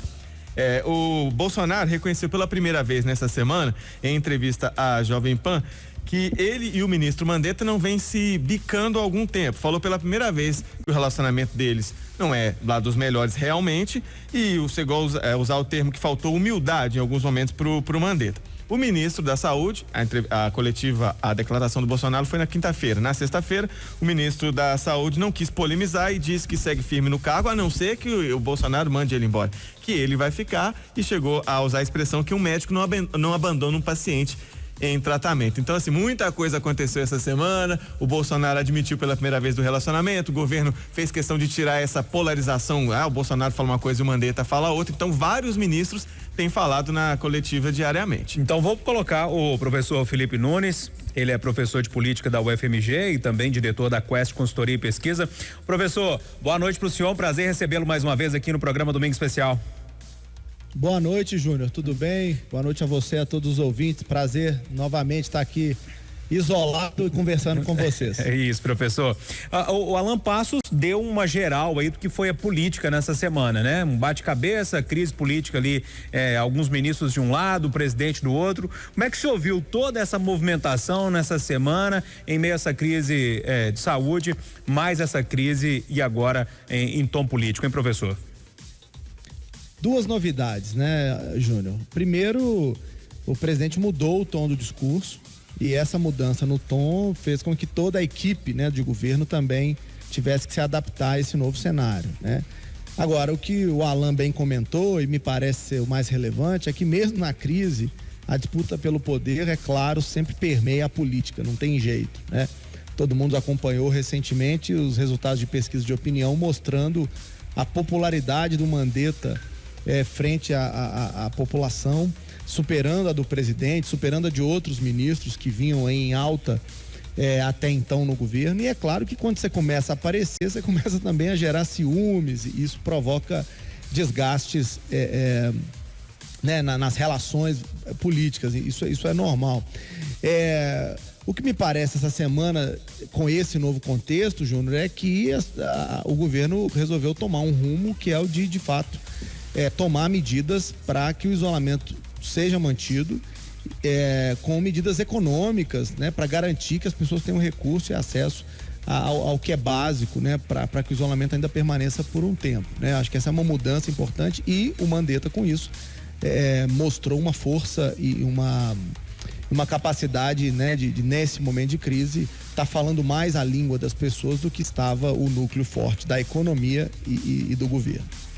Ô professor, quero já conversar com o senhor sobre uma pesquisa que foi divulgada ontem, uma pesquisa inclusive da Quest, que traz alguns dados aí da questão econômica aqui em Belo Horizonte, também popularidade do prefeito, do governador e também do presidente, mas eu quero só trazer o Eduardo para essa conversa também. Ô Eduardo Costa, como é que você viu essa semana política aí, desse bate-cabeça lá em Brasília, hein? Eu fiquei mais fã desse ministro Mandetta, sabe? O que a gente tem que fazer em relação ao presidente é o que ele está fazendo. Quer dizer, eu repito, eu acho despropósito tratar de impeachment do presidente. Repito, é despropósito. O presidente, eu não sei você, Júnior, eu não vi um caso de corrupção nesse governo. Eu não sei você, mas eu vejo apenas um cara que fala demais e que parece bipolar, sei lá. Então, o que o Mandetta faz com ele, Júnior? Eu tenho certeza que já fez com algum chefe seu. Eu já fiz com muito chefe meu. Quando o cara é difícil, fala as coisas pelos cotovelos, fala, eu vou trabalhar. Então nós temos que fazer isso. Do ponto de vista macro, é isso. A lei, é claro, como disse o Felipe, ciúme de homem é uma coisa horrorosa, né? Vamos focar nos homens que o presidente escalou e que estão trabalhando bem. Essa reunião do Guedes hoje foi fantástica, essa que o Alan citou. Ele recebeu o presidente da Confederação Nacional de Dirigentes Lojistas, José César da Costa, e membros da União Nacional das Entidades de Comércio e Serviço. Ou seja, ele recebeu quem está com o calo doendo. Isso não é comum em governo, principalmente no domingo. E do alto da sua autoridade, na hora que disseram para ele, olha, o senhor podia considerar como ponto facultativo os feriados de 2020, ele falou assim, a sugestão é excelente, vamos atender. Os feriados serão contados como os dias parados, agora na quarentena, e depois a gente volta ao trabalho com tudo, para compensar as perdas registradas agora. Então eles combinaram que, excetuando Sexta-feira da Paixão, claro, Paixão de Cristo, o Dia do Trabalho, 1º de maio, e o Natal, os outros feriados todo o comércio vai ter liberdade para abrir e trabalhar sem o custo decorrente de convenções coletivas. E eu quero acreditar que os trabalhadores do comércio vão interpretar isso também como necessidade, até porque eles vão faturar uma comissão. Enfim, aí pediram para ele ajuda, dinheiro para empresas. Ele falou, isso nós temos que estudar, porque nós já estamos liberando aí uma baba de dinheiro. 800 milhões só na economia dos próximos 3 meses com os mais informais. Então, Júlio, enxugando a prosa, eu acho que a gente tem que fazer o seguinte, deixa o presidente falar do jeitão de lá e vamos torcer para os ministros trabalhando e vamos trabalhar. Professor Felipe, eu sei que o senhor acompanha essa questão das redes sociais, inclusive com o IPD, né, o Índice de Popularidade Digital aí pela Quest, e o Bolsonaro, ele se coloca muito aí nas questões das redes sociais, né? Usa muito as redes sociais, inclusive para apontar caminhos ali nas decisões, nas falas, no discurso que ele usa. Como é que o senhor analisou essa semana as redes sociais aí envolvendo o presidente da República, hein?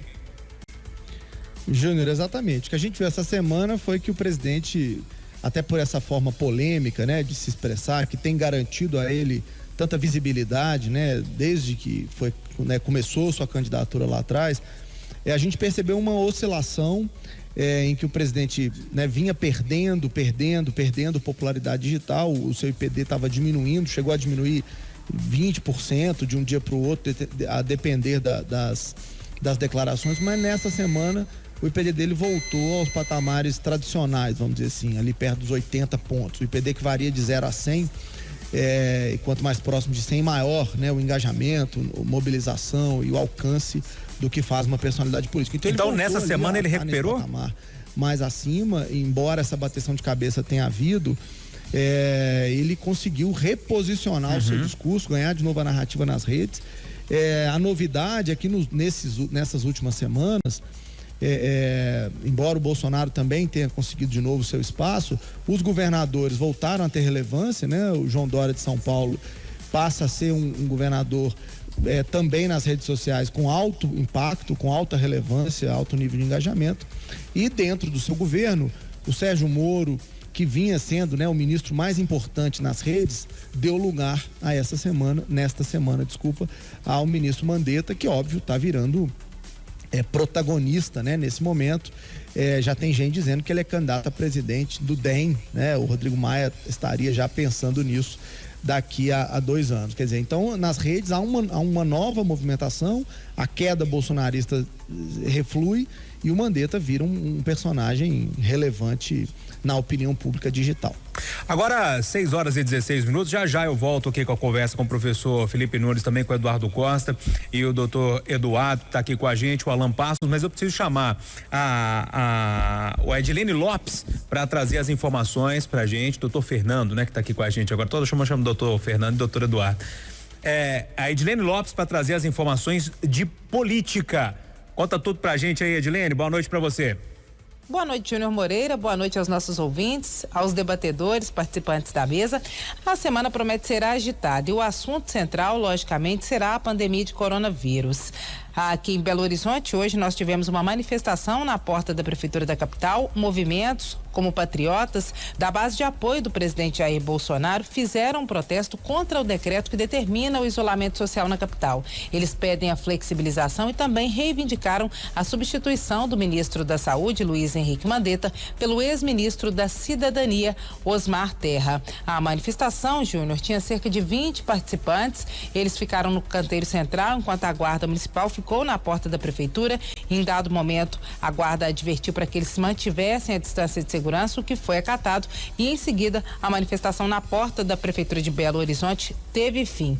A expectativa para durante a semana aqui em Minas Gerais é que a Assembleia Legislativa vote outros projetos de deputados de combate à pandemia de coronavírus. Na semana passada houve a aprovação e a sanção de um projeto em que os deputados destinam 300 milhões de reais de emendas parlamentares que já estavam colocadas para outros temas e foram realocadas para a saúde, para combate à pandemia. Amanhã, o presidente da Assembleia Legislativa deve se reunir com o colégio de líderes, com a mesa diretora, para definir como serão os trabalhos na Assembleia Legislativa nesta semana, o que será votado. A Assembleia, assim como a Câmara dos Deputados e o Senado, permanecem fazendo votações à distância. Aqui em Minas Gerais, amanhã nós teremos uma novidade, Júnior Moreira, que ainda não foi divulgada. O pico da curva da pandemia, que era previsto pela UFMG para entre 27 de abril e 11 de maio, ele foi dilatado. O pico será mais para frente, significa que o isolamento está funcionando e as pessoas estão se contaminando em um número menor, mas isso significa também que a flexibilização das regras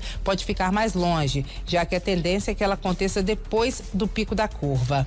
Em Brasília, o foco da discussão nesta semana será o Plano Mansueto, tão reivindicado pelos governadores, que determina uma ajuda do governo federal, mas que pede em contrapartida um ajuste fiscal nos estados. Há parlamentares que são contra o ajuste fiscal, mas o assunto será debatido em Brasília e está inclusive na pauta desta segunda-feira. Enquanto isso, terminou na última sexta-feira o prazo para filiação partidária e também para desincompatibilização dos cargos para aquelas pessoas que ocupam cargos que elas têm que deixar 6 meses antes das eleições. É o caso, por exemplo, do secretário-geral do governo do estado, Matheus Simões, que é vereador, seria candidato à Prefeitura de Belo Horizonte, decidiu não se desincompatibilizar e continuará no governo do estado. Caso ele quisesse concorrer à Prefeitura de Belo Horizonte, ele teria que deixar o cargo. Na última sexta-feira, nós noticiamos aqui na Itatiaia, 2 prefeitos mineiros, pelo menos, renunciaram aos cargos alegando motivo de saúde. No entanto, se observarmos as regras eleitorais, aqueles que são prefeitos e pretendem disputar o cargo de vereador teriam que se desincompatibilizar até o último sábado, senão não poderiam disputar. Alguns prefeitos que já estão no segundo mandato e querem tentar, por exemplo, o cargo de vereador, têm que se desincompatibilizar. E aqueles que estão no primeiro mandato e também querem tentar o cargo de vereador têm que fazer a mesma coisa, o que não gera uma surpresa em relação a um número grande de renúncias que pode ser divulgado nos próximos dias e que foram realizadas na sexta-feira e no último sábado. Outro assunto que pode ser discutido em Brasília, Júnior Moreira, mas que não se sabe quando será, muitos parlamentares acreditam que será numa fase posterior, depois de junho, por exemplo, é o adiamento das eleições. O cenário que a gente tem no momento é que muitos prefeitos e vereadores que têm mandato querem o adiamento das eleições porque isso pode prorrogar a permanência deles no cargo. No entanto, muitos deputados federais também querem disputar prefeituras nas suas cidades e são eles quem votam a prorrogação. Então tem que ver qual que é o interesse dos deputados federais, se é ou não prorrogar as eleições diante da pandemia de coronavírus. Os prazos eleitorais até então estão mantidos, como por exemplo foi o prazo do dia 4, último sábado ontem, que foi o último dia para a realização da filiação partidária. Voltando para a situação específica de Minas Gerais, amanhã o governador Romeu Zema concede uma entrevista exclusiva à reportagem da Itatiaia no Jornal da Itatiaia, primeira edição, Júnior Moreira. E à tarde tem a coluna Em Cima do Fato no plantão da cidade. Um abraço para todos vocês, estou sempre às ordens, sempre à disposição. Bom final de domingo para nós.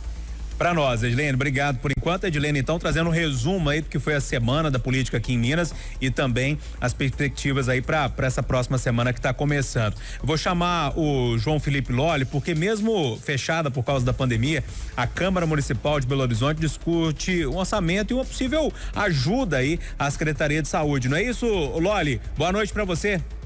Boa noite, Júnior Moreira. A Câmara de Vereadores de Belo Horizonte deve anunciar ao longo desta semana medidas para apoio ao Poder Executivo no combate ao coronavírus. Temos visto, Júnior, formadores de opinião aqui na Itatiaia e também a sociedade civil organizada cobrarem ações dos poderes legislativo e judiciário para que ajudem o Executivo nas ações, tanto em âmbito municipal como também nas esferas estadual e federal. A Câmara de Belo Horizonte tinha, para 2019, 260 milhões de reais como orçamento e devolveu 57,4 milhões à Prefeitura em fevereiro, dinheiro destinado à reconstrução da cidade após as chuvas. Para 2020, o orçamento da Câmara de BH é de 279 milhões. Em entrevista exclusiva à Itatiaia, a presidente da Câmara, Nelly Aquino,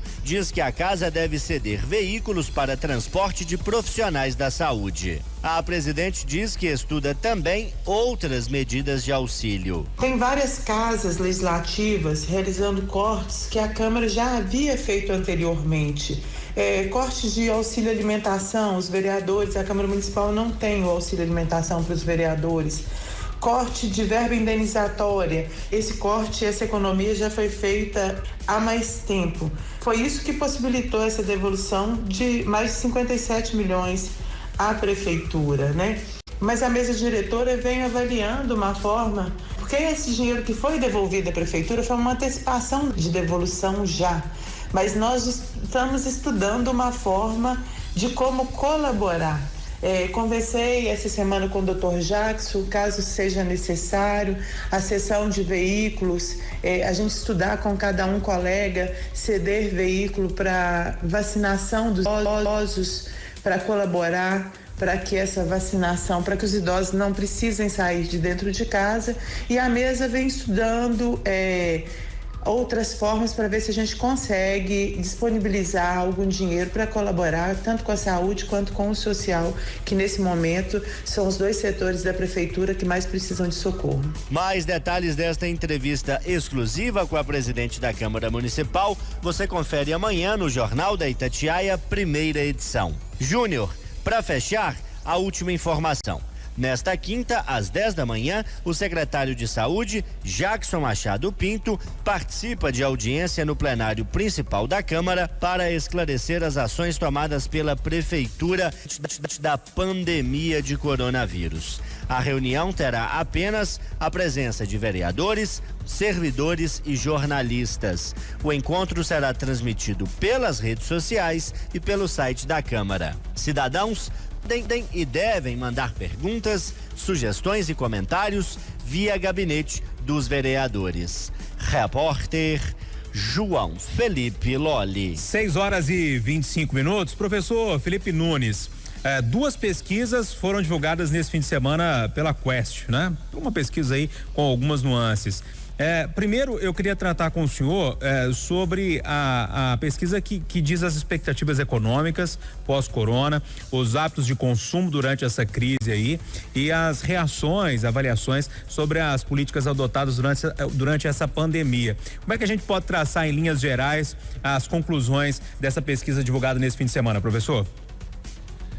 Júnior, a pesquisa foi encomendada pela CDL de Belo Horizonte, eles, né, sempre muito preocupados em acompanhar como é que os consumidores de BH estão vendo as movimentações da opinião pública aqui na cidade, e a gente então fez um campo aí especial sobre o coronavírus, e a pesquisa traz alguns dados que eu acho que são bem interessantes, né? O primeiro deles, Júnior, e é o mais chocante, o que traz mais alarde é o que a gente vem acompanhando ao longo do tempo, o nível de capacidade financeira das pessoas para consumo, sempre pensando no futuro, né? As pessoas respondem uma pergunta: olha, você acha que a sua capacidade de consumir vai melhorar, vai ficar pior ou vai piorar?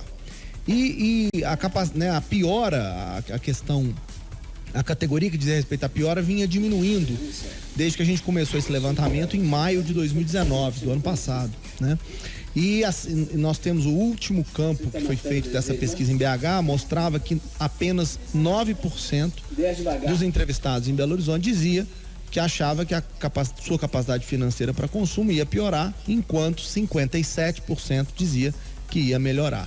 O que a gente viu nessa primeira pesquisa pós-corona é uma inversão absoluta, né? Agora não são mais 9%, mas 46% os que dizem que a sua capacidade financeira vai piorar, e não são mais 57%, mas apenas 13% que dizem que a sua capacidade de consumo vai melhorar. Isso está muito associado, Júnior, a uma incerteza no que diz respeito ao desemprego, né?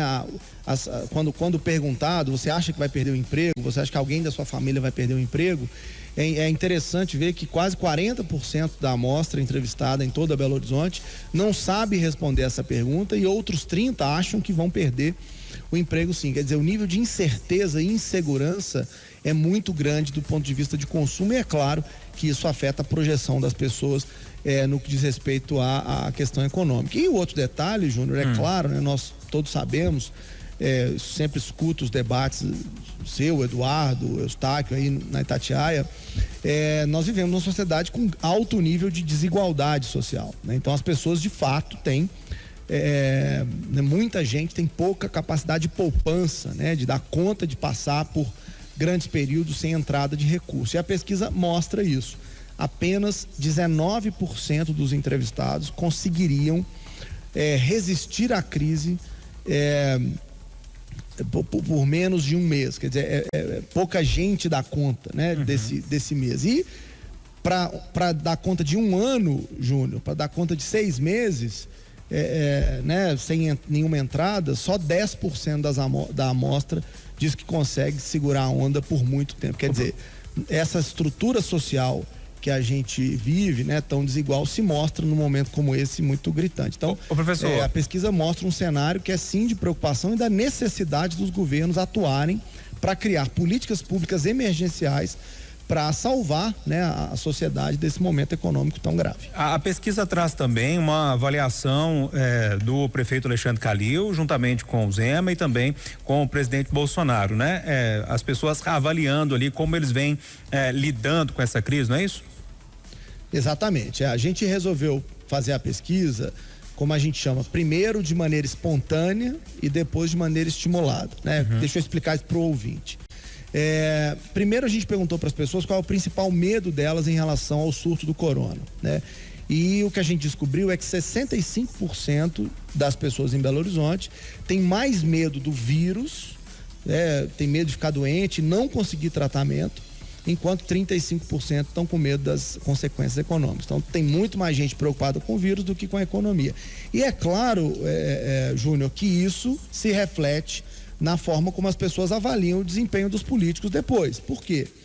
porque em Belo Horizonte a gente tem um prefeito que resolveu adotar uma medida de fechamento do comércio, né, de fazer com que os shopping centers, outros tipos de estabelecimentos que não essenciais estivessem fechados, enquanto o Bolsonaro, durante muito tempo, declarou que havia uma histeria, uma preocupação exagerada, etc. E aí, quando a gente vai para a avaliação desses políticos, o efeito nesse sentido se mostra. Enquanto o Bolsonaro tem 22% de aprovação ao seu desempenho frente ao coronavírus, o prefeito Alexandre Calil é aprovado por 69% das pessoas em Belo Horizonte, né? Então, isso mostra uma diferença, uma distância muito grande.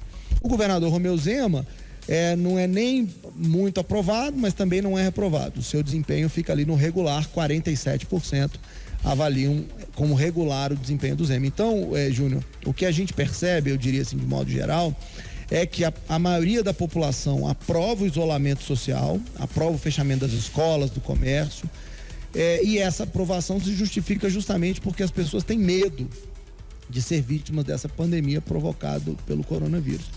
Por conta disso, o Calil tem ganhado e o Bolsonaro tem perdido. Nossa expectativa agora é fazer uma outra avaliação em breve para entender como é que esse cenário vai se modificar, já que também o presidente mudou de postura. 6h31. Eu vou fazer um breve intervalo comercial. Já eu volto com o professor Felipe Nunes, cientista político, diretor da Quest Consultoria e Pesquisa, o doutor Fernando Luiz de Mendonça, que é médico, professor da Unifenas Belo Horizonte e presidente do Sindicato dos Médicos de Minas Gerais, o nosso Eduardo Costa também trazendo análise e o Alan Passos trazendo todos os detalhes, também as informações de momento sobre a Covid-19. No próximo bloco nós vamos tratar de outra partezinha dessa história também, que é a economia, uma análise sobre a conjuntura e essa semana agora, que era tão boa, né? Esperada tão boa para o comércio, semana de Páscoa, que agora vai ter com certeza perdas nas vendas. Já, 6h32.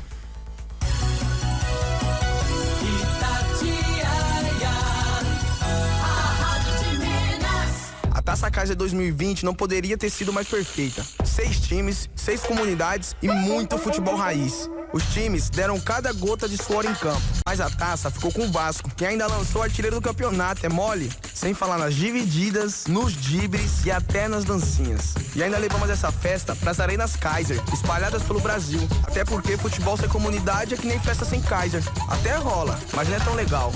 Taça Kaiser, futebol raiz é na comunidade. Beba com moderação. Se você precisa de ver um mundo melhor, solta só o que você precisa fazer. Você precisa de A Ótica Carijós apoia as ações de prevenção contra o Covid-19. Todas as nossas lojas estão fechadas para garantir a segurança e a saúde da nossa equipe e dos nossos clientes. Aguarde, logo vamos recebê-lo com muito mais novidades para você ver um mundo melhor. Óticas Carijós, a solução para você. Atenção, eleitor. O atendimento presencial está suspenso em todas as unidades da Justiça Eleitoral. Informamos que os eleitores que perderam o prazo de 6 de março para fazer a biometria, onde ela era obrigatória, poderão votar nas eleições de 2020 sem problemas. Mais informações no site tre-mg.jus.br. Justiça Eleitoral de Minas Gerais. Domingo Especial. 6h33.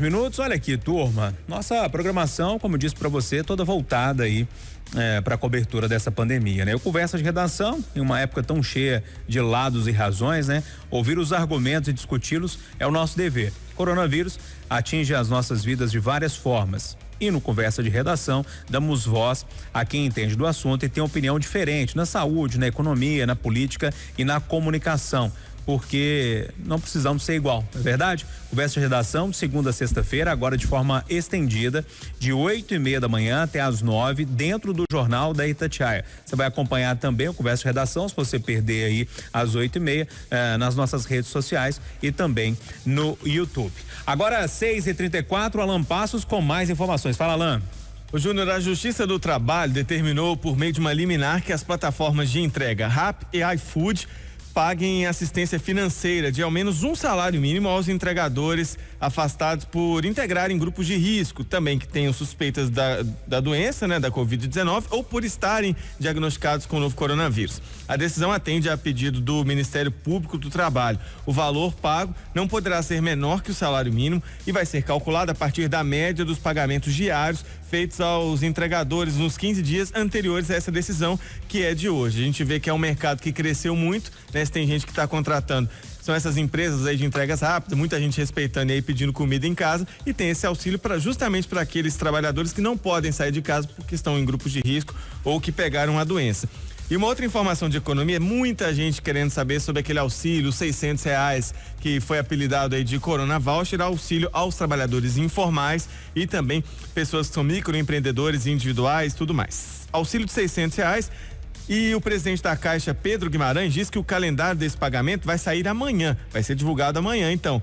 E quem não faz parte do cadastro único, que é onde o governo está se baseando para distribuir esse dinheiro, também vai poder, caso tenha direito, se inscrever aí por um aplicativo que será lançado na terça-feira.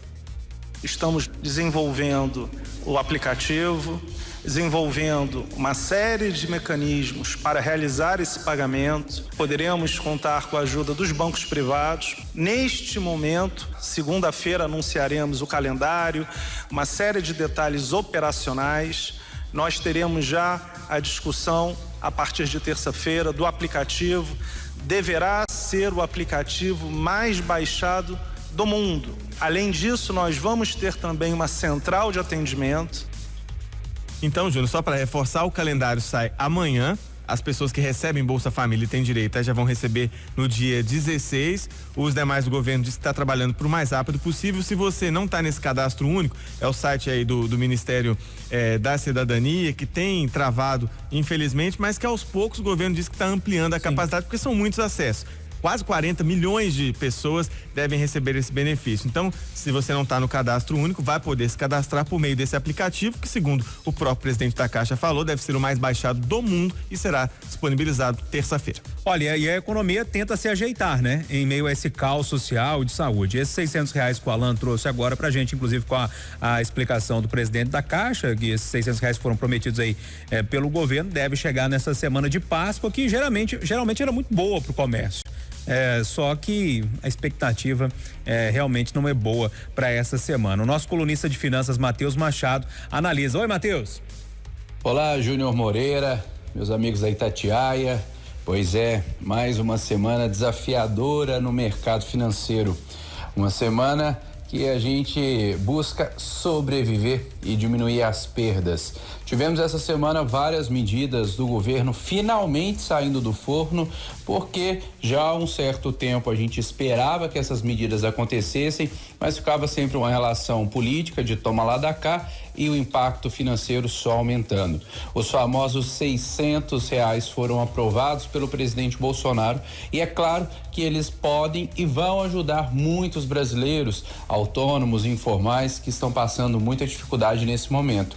É importante dizer que R$600 realmente não é uma manutenção. Hoje, se a gente for observar bem, o próprio salário mínimo está quase o dobro desse valor. Mas sim, ele vem aliviar uma situação financeira muito crítica que os autônomos, que os informais estão passando. Mas é importante dizer, ajuda, mas não é suficiente. Nós vamos precisar nos reinventar. Ô Matheus, e o mercado financeiro, hein? Se é possível fazer alguma previsão para o mercado financeiro, a única que eu faria é: quem disser que dá para prever, está simplesmente chutando, se arriscando, porque ninguém é vidente, ninguém consegue acertar nesse momento nada. Mesmo aqueles ativos tidos como os mais seguros, ninguém consegue afirmar a volatilidade que eles vão enfrentar. Ou seja, o que a gente sabe é que todos devem estar preparados para sobreviver a esse período, né? Quando a gente fala sobreviver, a gente está falando não quebrar até que as coisas voltem a caminhar. Nós temos visto outras economias pelo mundo terem alguns sinais de leve melhora, mas a gente tem que lembrar, embora seja uma leve melhora, nós tivemos semanas, meses de quedas. Então, isso não vai se recuperar no curto prazo. A expectativa é que ao longo dos próximos meses a gente ainda enfrente um período de recessão e de muita dificuldade. Ô Matheus, aqui em Belo Horizonte o comércio que vende chocolate vai poder abrir, né? Mas infelizmente deve ter uma semana aí que seria uma das principais para o comércio no ano, principalmente nesse setor aí de doces, né? Uma semana de muitas perdas, não é isso? Tende a ser uma semana muito complicada. Temos visto micro, pequenos e até grandes empresários pedindo que os consumidores comprem os seus produtos, ainda que a preço de custo. O objetivo nesse momento é sobreviver. Se você pode lucrar, se você foi feliz e conseguiu vender muitos produtos tendo lucro, ótimo, maravilhoso. Agora, é bem provável, se você está nesse ramo e já tinha comprado chocolate, matéria-prima para fabricar os seus ovos, os seus doces, o objetivo seja não sair no prejuízo, ou seja, vender ainda que a preço de custo. Semaninha complicada, viu, Júnior? Um forte abraço, uma semana abençoada a todos e nesse domingo de Ramos, como um dia Jesus simbolizou a renovação das esperanças, nós possamos também renovar a esperança dentro de nós. Um forte abraço, fiquem com Deus. Um abraço, Matheus, o nosso colunista de finanças, Matheus Machado. Tomara, né, que a gente tenha uma semana um pouco melhor aí, acima de tudo, de esperança. Deixa eu fazer uma ponte aérea aqui com a Espanha, porque o nosso correspondente Marcelo Beckler, ele conta as últimas informações da pandemia na Europa. Ô Marcelo, um abraço para você, seja bem-vindo. Fala, Júnior, tudo bem? Um abraço para você, um abraço para todo mundo que tá com a gente. Eu vou passar os números aqui da Espanha desse domingo. Os números são atualizados em relação a sábado, né? Às 11h30 da manhã, meio-dia aqui todos os dias, se atualizam as últimas 24 horas. Então, como aqui a gente já tá no final do dia, já são os dados de sábado, daqui a algumas horas a gente vai ter os dados atualizados em relação a domingo e já eu explico também por que isso é importante por aqui. A gente teve nas últimas 24 horas aqui na Espanha 6 mil novos casos, ainda tá crescendo muito, 6 mil casos ainda é muita coisa, mas é um aumento de 5% em relação ao dia anterior. É o menor aumento desde o início da crise. Ou seja, desde que tudo isso começou, percentualmente, é a vez que menos aumentou o número de casos. É o menor número de casos em números absolutos dos últimos 12 dias. Ou seja, desde o final de março, a gente vinha tendo mais do que 6 mil casos a cada dia. Chegamos a ter mais de 8 mil casos aqui na Espanha em um dia apenas. Então, isso chega a ser positivo e é bastante comemorado por aqui. Tivemos 674 mortos, é um número que continua sendo bastante alto, mas é o menor número dos últimos 10 dias. A gente chegou a ter 950 mortos aqui na Espanha em apenas 24 horas. Então, isso, claro que jamais vão comemorar 674 mortos, mas é uma prova de que as medidas de confinamento, de isolamento social estão dando certo por aqui. Por que eu falei que a gente está mostrando os números de sábado, agora no final da noite de domingo, e por que isso é importante em algum sentido? Porque nos finais de semana os números aqui são mais baixos, simplesmente porque tem menos profissionais de estatística funcionando, cruzamento de dados, de informações, esse tipo de coisa. Então, normalmente, as estatísticas que são divulgadas no domingo e na segunda-feira, elas são um pouco mais modestas do que as estatísticas durante a semana. O fato é, o confinamento aqui começou no dia 14 de março, ele já foi ampliado até o dia 26 de abril, ou seja, a gente está no dia 5 de abril, temos com certeza mais 3 semanas ficando em casa. Ainda o governo não definiu se vai manter apenas os sistemas essenciais funcionando, né? Que é supermercados, farmácia e também os hospitais, ou se vai afrouxar um pouco esse confinamento e que algumas empresas possam reabrir, alguns setores da sociedade possam reabrir, mas nesse momento o confinamento é total, a curva começa a baixar, mas é uma escalada ainda muito lenta. A gente ainda está tendo 6 mil novos casos por dia e daqui a pouco o governo deve anunciar medidas para ainda tentar conter de alguma forma esse aumento de casos que ainda é preocupante por aqui. Júnior. Obrigado, Marcelo Beckler, o nosso correspondente direto da Espanha. Alan Passo, tem mais informações internacionais aí, né? Tem sim, Júnior. O primeiro-ministro do Reino Unido, Boris Johnson, foi internado para exames. Ele testou positivo para o novo coronavírus há 10 dias, desde então está isolado, fazendo tratamento de caso, como é o recomendado, e vinha conduzindo, inclusive, a política do país, né? o plano de contingenciamento da doença, mas ele continuou apresentando febre e aí decidiu procurar um hospital após recomendação médica. E hoje, Júnior, 263 brasileiros chegaram no Aeroporto Internacional de Belo Horizonte, em Confins, um voo fretado pela Vale, que saiu da cidade de Maputo, em Moçambique. A assessoria da mineradora disse que no voo estavam empregados e familiares. Na semana passada, a empresa já tinha fretado um voo com 250 pessoas, também voltando de Moçambique, e isso deve ser feito outras vezes nas próximas semanas. O professor Felipe Nunes, como é que o senhor está vendo essa conjuntura internacional na luta contra essa pandemia, né? A gente está vendo aí uma pirataria diplomática, né? Que eles vêm chamando aí, o Donald Trump atravessando alguns negócios, algumas compras de materiais. Como é que o senhor está vendo toda essa conjuntura internacional que envolve o combate dessa pandemia, hein? É essa hora, Júnior, que a gente percebe que, embora estejamos na modernidade, em momentos de crise, momentos de guerra, em momentos de escassez, os estados nacionais continuam tendo um papel importante de proteção e defesa dos interesses nacionais, né? Pode-se chamar isso do que quiser, mas cada um dos seus presidentes está tomando medidas pensando aí no futuro de suas nações. Não é à toa que os grandes teóricos do desenvolvimento, Adam Dvorsky, Samuel Huntington, sempre falavam que a soberania, né, nacional, ela passa em grande medida pela capacidade de um país, de um estado, de produzir os bens necessários para a sobrevivência da sua população. O Brasil tem uma grande vantagem no que diz respeito à produção de alimentos, né? O Brasil hoje basicamente gera suprimentos alimentares para o mundo todo, mas há outros itens industrializados que nós destruímos aí algumas indústrias nacionais por conta do preço, que é mais barato comprar na China, às vezes em outros países asiáticos. Então aí você começa a entender de novo um pouco da importância da diplomacia e dessas questões de desenvolvimento. E a outra coisa, claro, é que nesse momento os poderosos fazem valer o seu poder, né? Tentando passar por cima dos interesses globais. A gente, muitas vezes, é dito nas aulas de ciência política, de relações internacionais, a gente é globalizado quando interessa a eles, né? Mas muitas vezes, quando é o contrário, isso não se revela. Acho que esse é o pano de fundo do que a gente está vendo esses dias. O Eduardo Costa, como é que você está vendo essa situação toda, hein? Esse confisco de aparelhos, quebra de contratos, como é que você está vendo isso tudo?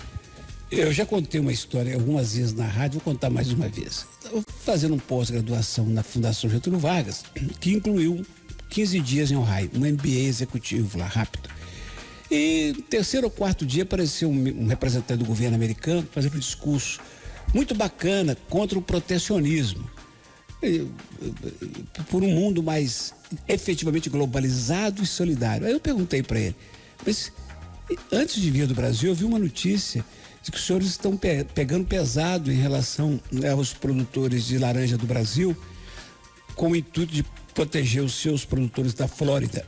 Ô Júnior, ele nem piscou, ele respondeu para mim com uma frase, ele disse assim: o problema dos produtores de laranja do seu país é seu, o problema dos produtores de laranja da Flórida é nosso. Eu fiquei assim estarrecido, eu lembro disso todo dia, sabe? Esse Donald Trump, com esse jeito grosso, tosco, bruto, autoritário, ele representa, se não a esmagadora maioria, pelo menos boa parte do americano. Quer que latino se lasque, quer que latino vá lá para fazer o serviço que eles não querem fazer e se submeter a todo tipo de humilhação. É muito amigo do Bolsonaro, mas toda semana está chegando um avião cheio de brasileiro em Confins. É muito amigo do Bolsonaro, mas agora sequestrou, confiscou os respiradores que estavam vindo da China. Quando chegaram em Miami, disse: não estou preocupado com o americano. Isso,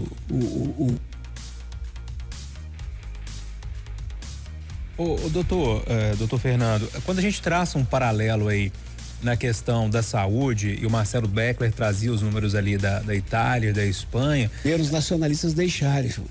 Oi? Ô, Júlio, nem com a pandemia a gente pode falar aqui no rádio que o mundo precisa ser mais igual, que a gente precisa dividir o pão melhor. porque quem está do outro lado, boa parte dos que estão escutando agora, fala assim, lá vê esse comunistazinho, esse esquerdopata. É assim. E o mundo segue desse jeito. Que se dane você, que você está morrendo sem respirador, o problema é seu, eu vou cuidar dos meus. Infelizmente é isso. Ô, doutor, eu estava pensando nesse paralelo aqui com os números que o Marcelo Beckler trazia, a gente tentando traçar esse paralelo internacional na economia, na política internacional como um todo, mas na área de saúde, essa curva que a gente tanto fala que bateu o pico lá na Espanha, na Itália, a previsão que a gente tinha que era mais ou menos agora nessa semana aqui em Belo Horizonte, em Minas Gerais. A gente conseguiu dar uma atrasada nessa curva? Com certeza. Na verdade, ainda o isolamento social é o que está garantindo essa curva ser achatada. Ou seja, quanto mais tempo as pessoas ficam em casa, menor o risco de contágio, menor a chance da doença vir com força. E a preocupação, quando você compara com os outros países, esses países já tinham uma estrutura de assistência à saúde muitas vezes melhor do que a nossa. E essa é a nossa grande preocupação. Esse tempo, entre aspas, que está sendo dado é para tentar ver se os nossos entes, seja ele público ou suplementar, se organizem. A gente sabe que, infelizmente, nas próximas semanas os números tendem a piorar, os números de casos tendem a piorar, o número de óbitos tende a aumentar. Mas a gente tem que lembrar, acima de tudo, que nessa época de Páscoa, né, que é passagem, que vai passar. E acho que essa é uma mensagem que a gente tem que ficar claro na mente das pessoas. Se é difícil ficar em casa, se eu tenho vontade de abraçar aquelas outras pessoas que eu gosto, é o momento de ficar em casa ainda, para que depois que passar esse momento terrível, eu consiga de novo recuperar minhas finanças, recuperar meus ligações afetuosas, os sentimentos que eu tenho para com o outro, e aí eu vou poder estar vivo. E acho que isso é uma questão importante. Eu tenho que estar vivo para sobreviver a isso. E isso eu vou conseguir se eu me tomar cuidado, se eu lavar a mão, se eu tiver o isolamento social, e é isso que vai garantir essa Páscoa, essa passagem para dias melhores, que infelizmente ainda vão demorar alguns dias, mas já se vê algum horizonte lá na frente, né? A gente já sabe que atrás dessas nuvens tem um solzinho lá que vai brilhar, mas ainda temos que ter paciência. Dizem que os grandes acidentes, sabe, Júnior, acontecem logo no comecinho ou no finzinho da viagem. Então, é agora que as pessoas têm que tomar cuidado agora. No finzinho dessa triste viagem de isolamento, as pessoas continuarem em casa, se perseverarem nessa sensação de que estão fazendo o melhor, não só para si, mas como para com o seu vizinho, para com o seu parente, para com o outro. Médico e professor da Unifenas BH, doutor Fernando Luiz de Mendonça, que também é presidente do Sindicato dos Médicos de Minas Gerais, participou com a gente dessa mesa aqui de debate no domingo especial da Itatiaia. Doutor, muito obrigado pela presença, viu? Boa sorte, parabéns pelo trabalho. Leve o nosso abraço afetuoso a todos os profissionais de saúde. A gente agradece e agradece mesmo, em nome de todos os profissionais de saúde, não só os médicos, as pessoas que entendem que a gente gostaria de fazer melhor e só não faz porque, infelizmente, como o Eduardo bem lembrou, tem situações que fogem completamente à nossa governabilidade. Muito obrigado, um forte abraço de esperança para todos. Boa noite, doutor.